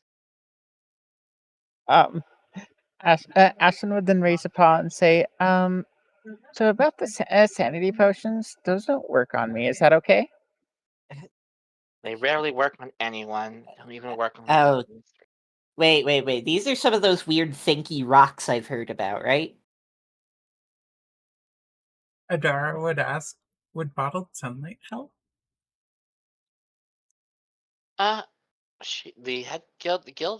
The head maid thinks. Quite possibly. Is that for the Yeah, for Ashton? Ashland's a plant. Right. Ashton would then think and say, well, nothing can actually restore my sanity, but it would make me feel amazing. Who's amazing? Why don't you want to feel Adara? Oh, I don't know what you feel like. I'll have to twin with you someday.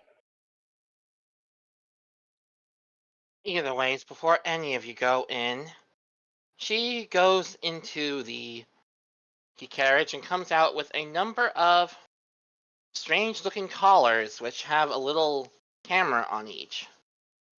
Please put these on so we can at least monitor your status while you're in there. Whoa, wait. Who said we were at this stage of things? You have a You rainbow color? Yes, we have a rainbow color. Yes, everyone always wants the rainbow color. And wait, what do you mean by stage of things? What are you implying? Poppet gives Visica such an innocent stare. Oh, how do I explain kinks You to a plushie? Oh, You Ashton will don't. just say colors. Colors are fashion accessories. Come on now, everyone knows that. Oh, although I do have to ask: is the rainbow color a full rainbow for people with pentachromatic vision? Why does everyone want something so specific like that? Adara Why? would pull out her spare rave collar for when she goes to raves, and then explains to Ashlyn it lights up. Oh, perfect. Although, Ooh, does that have all the monitoring equipment already installed in it? Yes, it does. No, actually, sure. ooh, Artemis, I should get you one of those. Then I'd be able to keep track of you. This just gets a insulted huff from the Griffin. Why? I think it looked good. Oh, Ashton will then say, "All right, Adara, I will give you the honor of collaring me." Adara will snap and lock the collar around Ashlyn and say, "Don't worry. The club I went to had a lot of shape shifting." Oh, perfect. She then replaces her collar with that one, with her spare. All right. So the head would point out there are a few ways into the building. I do believe these stairs lead to the second floor, but the primary way inside, she would, once the party has had time to pick up whatever items they want, you all can mention in DMs what you're taking. Because most of you I don't need to explain Phasmophobia to. Then just follow where the headmaid went.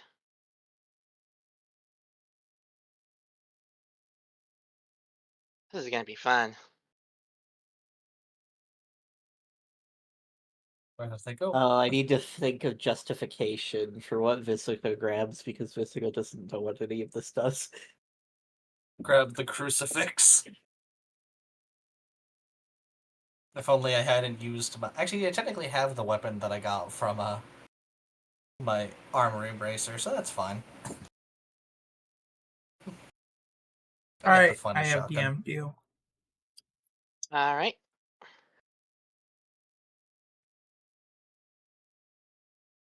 All right.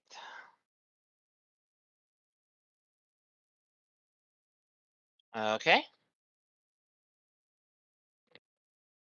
Now, everyone's gonna have to bear with me. I am basically reading the wiki and figuring this shit out as I go. Oh, I can tell you when,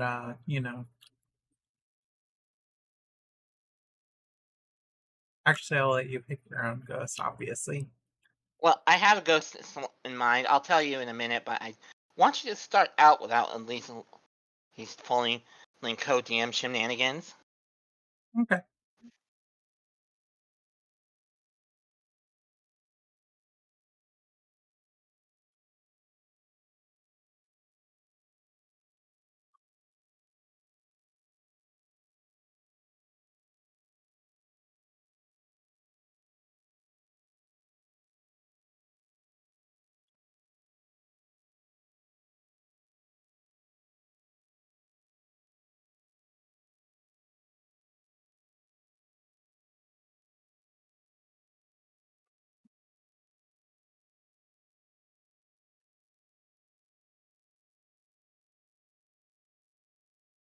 All right.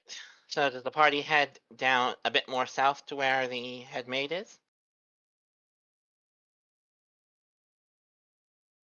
Yeah, 1 second.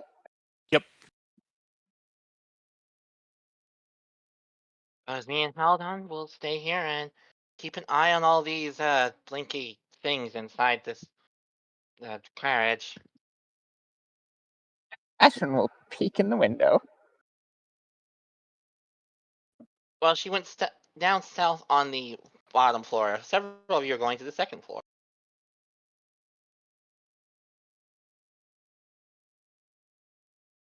Row 6 going bright. It won't let me move Visica because there's a wall in the way. Oops. Yeah, I think the door's right here. it's not letting me into the location. I'll move you to where everyone is supposed to be. You are on the actual wrong floor. Also, some of the places that you can see into the building in are actually windows, so be aware of that.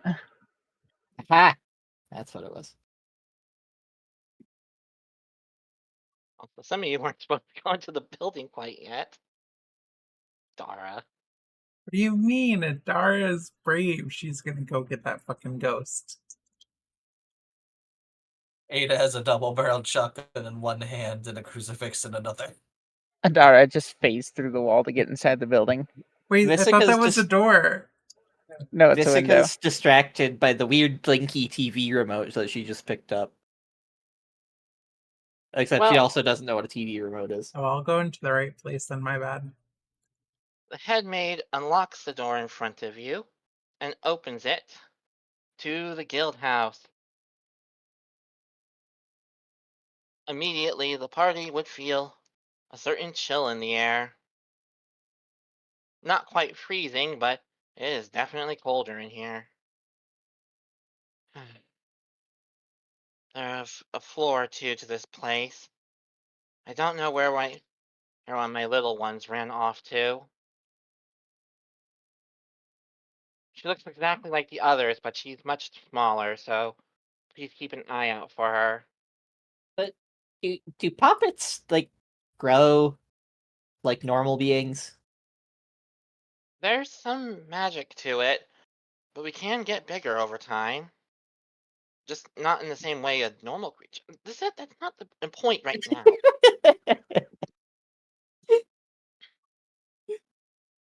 It's called arcanosynthesis, where you turn organic matter into stitching and stuffing and all that kind of stuff in order to get bigger.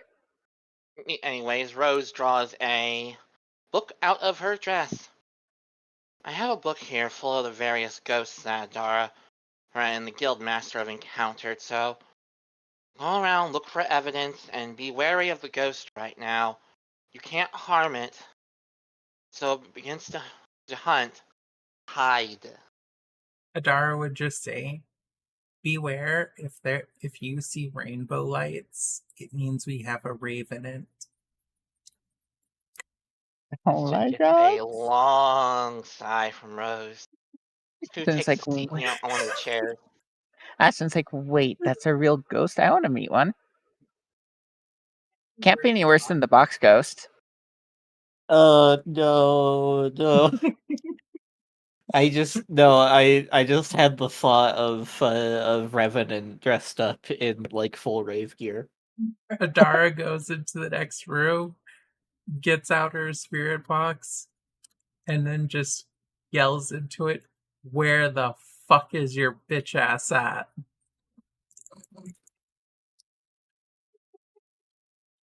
I guess I'll go upstairs, look for the little one. Alright, so who's staying downstairs? Who's going upstairs? Because it seems like the party is splitting up. Adara Yes, is let's- staying downstairs. Let's. It's a fucking Scooby Doo episode. Let's spill it up, gang. She wants to know where the Ravenant is. We'll go find Old Man Jenkins while you guys stay down here and look for clues. Exactly. Ashton will then, as Adara is using the spirit box, say, by the way, Adara, since you hunt undead, have you encountered the box ghost? I have. He is one of my mortal enemies. Every time that I try to trap him into a box-shaped vessel, he has escaped and then thrown it at me and then said, "Beware. I have been developing a can-shaped ghost container ever since." I will say, Wow. give me a moment for everyone so I can respond to everything, because yeah, there's just a lot I'm gonna have to like react to.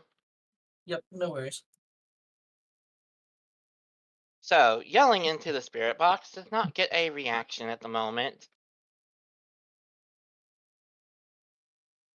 Ashton will crack the glow stick and walk around the room with it.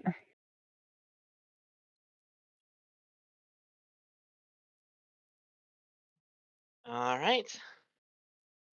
Sorry, I'm still learning how to navigate the map so I can switch floors properly. I'm trying to keep an eye on different groups of people. Observer cowards who don't want to get lost.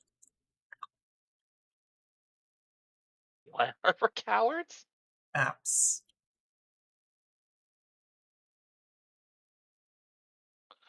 Well, I usually prefer to make sure that at least I'm not the one getting lost, because I'm supposed to be directing you all, or else this just becomes a very weird session. You know, technically, if you kill lost, you can't get lost. The TV show? And that's already done. It was dead on arrival. What a shame.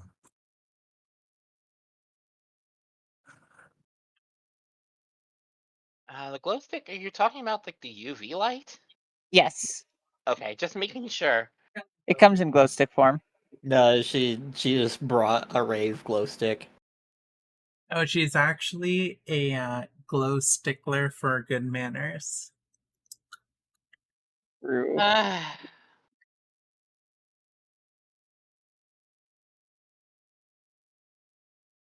Adara enters the kitchen and demands that the ghost show her a sign. Nothing shows up on the UV light. Right, and there isn't much reaction to anything in the kitchen.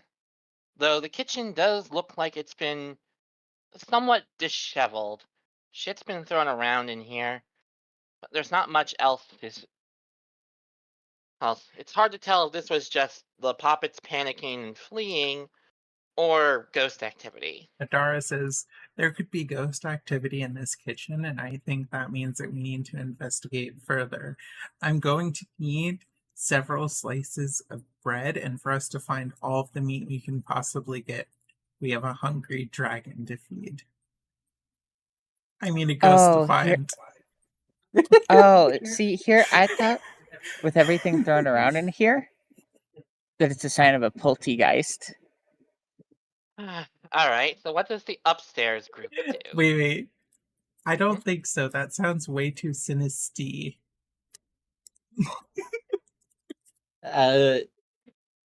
Visica is scratching her head while looking at the EMF reader, wondering what the fuck the lights mean. Meanwhile, her griffin is eyeing the couch and trying not to claw it up. Does your friend have a name, maid, mistress? I'm not quite sure to call you, I'm sorry. Is that a Visica? Or No, is that that was at the directed to puppet? the maid. The head maid. Are you talking to me? Yes, did your lost one have a name? We simply call her Tiny, due to her size. I see. She's going to open the door and just walk in. Tiny? Tiny, where are you? I'm here to help. You should roll a perception check. What do I perceive? Both Jack, what? Yes, both of you can roll it.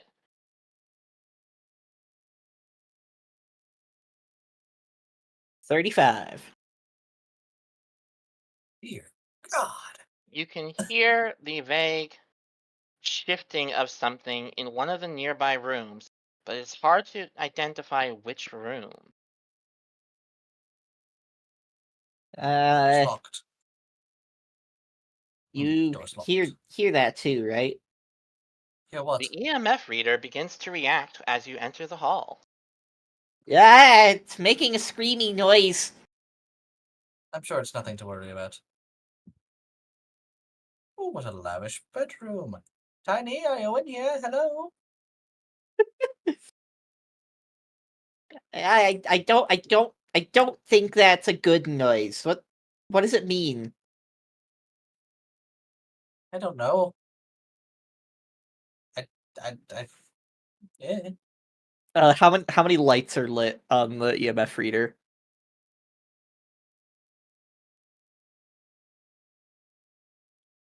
You see 2 lights on it. Maybe the lights means we're close to Tiny? Ye- Yeah. Maybe it's a tiny detector. Somehow I doubt that, considering it was with the ghost hunting stuff. EMF reader goes up to a 3. Yeah, Tiny, are you in here? Are you under the bed? She's going to get down and look under the bed. Melee comes over the radio to all people. I am noticing the weird bars on this thing saying there's increased activity near where the otter lady is. yeah. Adara, as she's making making the sandwiches, I wonder if there's 2 ghosts, like there's some kind of twins. Visica, meanwhile, jumps. Yeah, there's a tiny person in the box talking to us. Fascinating. It's Was the this the twins. Tiny that was talked about? Is Tiny in the box? Yeah, that's a good question. Visica takes the radio and tries to peer through the grating of it to see if there's a tiny person in there. Simon's on the same frequency right now and is also getting this in his radio, right? Yep, everyone is. No, Visica. That voice is the radio. We are communicating to you from across the building. There is nobody inside of it. We're heading to you. Who is radio? Over. And why is he okay. over? What's he over? Visica and Ava and your pet. You need to roll me some reflexes as Melee says, hunt, hunt, hide.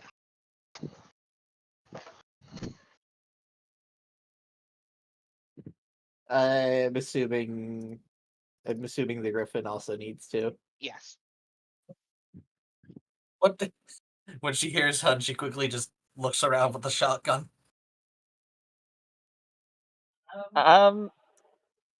So, given the command to hide, ask him to look around the kitchen for any kind of container of vegetables to hide in. Okay. Visica, do you try to hide in the room you're in? Visica and Artemis both try to hide in the room. I'm trying to move. Adara tries to one hide at a behind the time. table. Artemis scoots under the bed here. Meanwhile, Visica will try and get into this closet. All right. Ada's gonna. Once I assume the maid is the maid in here, or did she run off? She is not with you right now. Okay. Ada's going to hold the door shut and just like close it and then hold it shut to make sure the ghost can't get in. Because she doesn't, ghosts can't open doors. That they can't open doors that are being held. That's ridiculous. All right, let me see everyone's rolls. Ava's trying to hold a door closed. Don't you think it's locked? They'll never suspect a thing. Ghosts can't open locked doors. All the lights in the room that Visica and Ava are in go out for the moment. And Ava feels a cold chill run up her spine as a pair of hands appears behind her, seemingly freezing her in place, and a playful whisper saying, "Found you," before the lights kick back on, and Ava is missing. I like to imagine you hear like like 1 second of a scream and the shotgun blast before she's gone.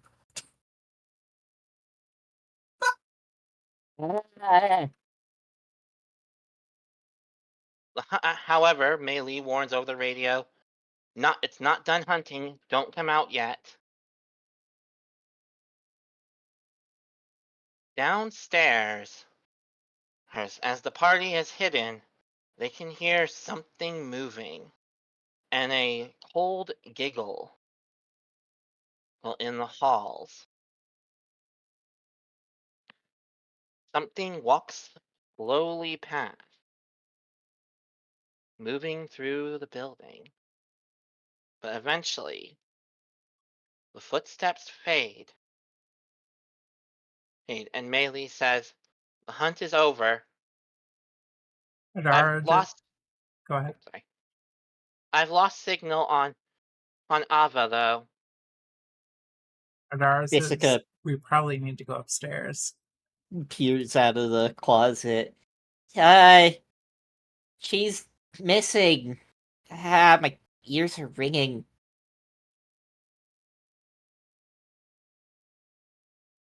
Just stay calm. Don't make any sudden movements. We're coming to you. Also, Visica, you can hear a sound coming from one of the trunks in that room. One that seems to be shaking violently. Over in this area. What do you do? Visica will. Oh, that's Artemis. That's why there's no inventory there. Visica will draw her pistol and point it at the chest and slowly approach it. While the rest of the party is heading upstairs, do you open the chest? I'm gonna do a roll. I just want a d20. Visica opens the chest. Okay. Roll a will save. Can I open the door over here? Oh, that'd just be sure. disarmament. Never mind. The one next to Adara? That one is locked. You can try and pick it. That is a 30 Oh, on okay. will, but does Artemis need to roll as well? Yes. 20. Door It's is easily picked. The lock is not very sturdy. Meanwhile, while not super startled, Visica's not super startled, Artemis is, as a small blur jumps out of the chest at Visica, wielding what looks to be a frying pan, and revealing itself to be a very small maid puppet who screams, "Ah, stay away!" And Visica gets hit on the head with a frying pan. Dong. Too bad Artemis, Adara's meanwhile- searching all alone. Artemis, meanwhile, was startled and actually ran into the hallway in panic. It panicked catbird noises. Screeching and running down the hallway towards Hey! where the rest of the party was. Stupid bird. Now my head hurts and my ears are ringing. Adara comes across Visica. Oh, hey, you're alive. What? You're alive. Who are you people? Says the small puppet, quivering in fear. We were sent here to search for you. You're okay. Oh, did Mistress Rose send you? Yes, she sent us. We're here to get you out. But I heard another scream. Did the ghost get someone else?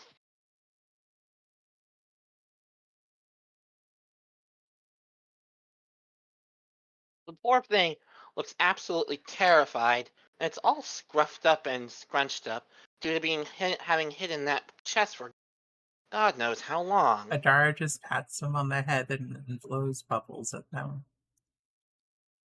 This seems to help the puppet calm down, but she goes from being afraid to just kind of sitting on the floor crying.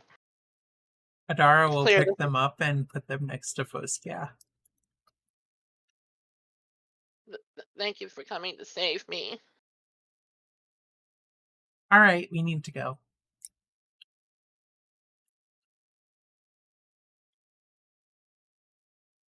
As the party is in this room, spirit box that Dara is carrying begins to act, and there is a garbled message that could be translated as "I see you" over it, followed by a giggle.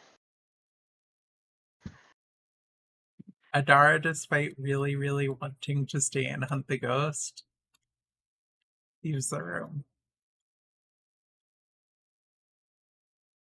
Wait. What about our rabbit friend? What happened to them? I think the ghost got them.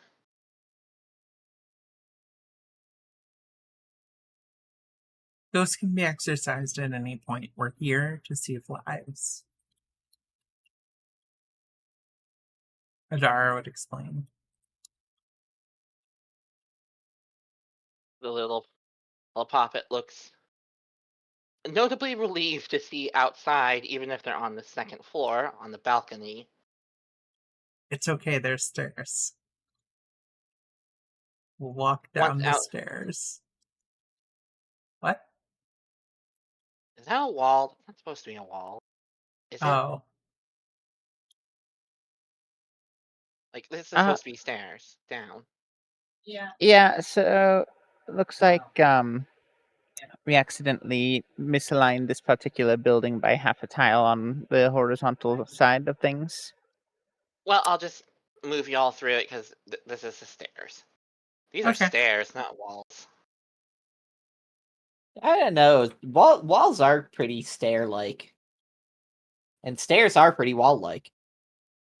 And Tiny moves to run over to the others, whom she begins hitting on the leg. You left me behind. You're all big meanies.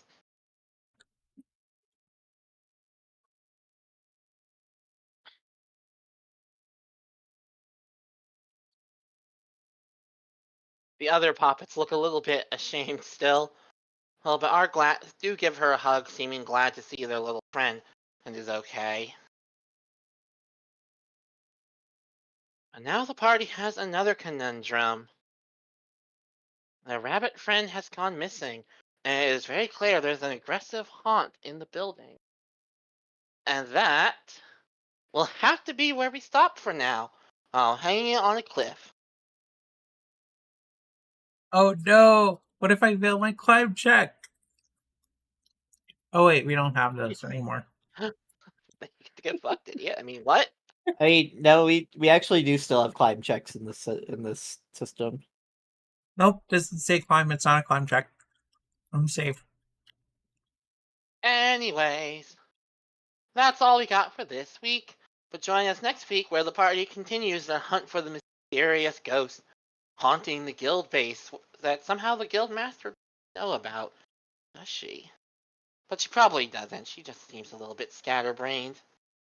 And the party having to rescue their rabbit friend, who bravely held the door closed, only for the ghost to walk straight through it. Ghosts can walk through doors that should possible. They're supposed to obey the laws. The laws The of door was a physics. mimic. All right, we're raiding into Electrowolf. See y'all. Love ya. Hasta la vista. Hasta la vista. I Hasta hope la you enjoyed vista. my storytelling. Bye.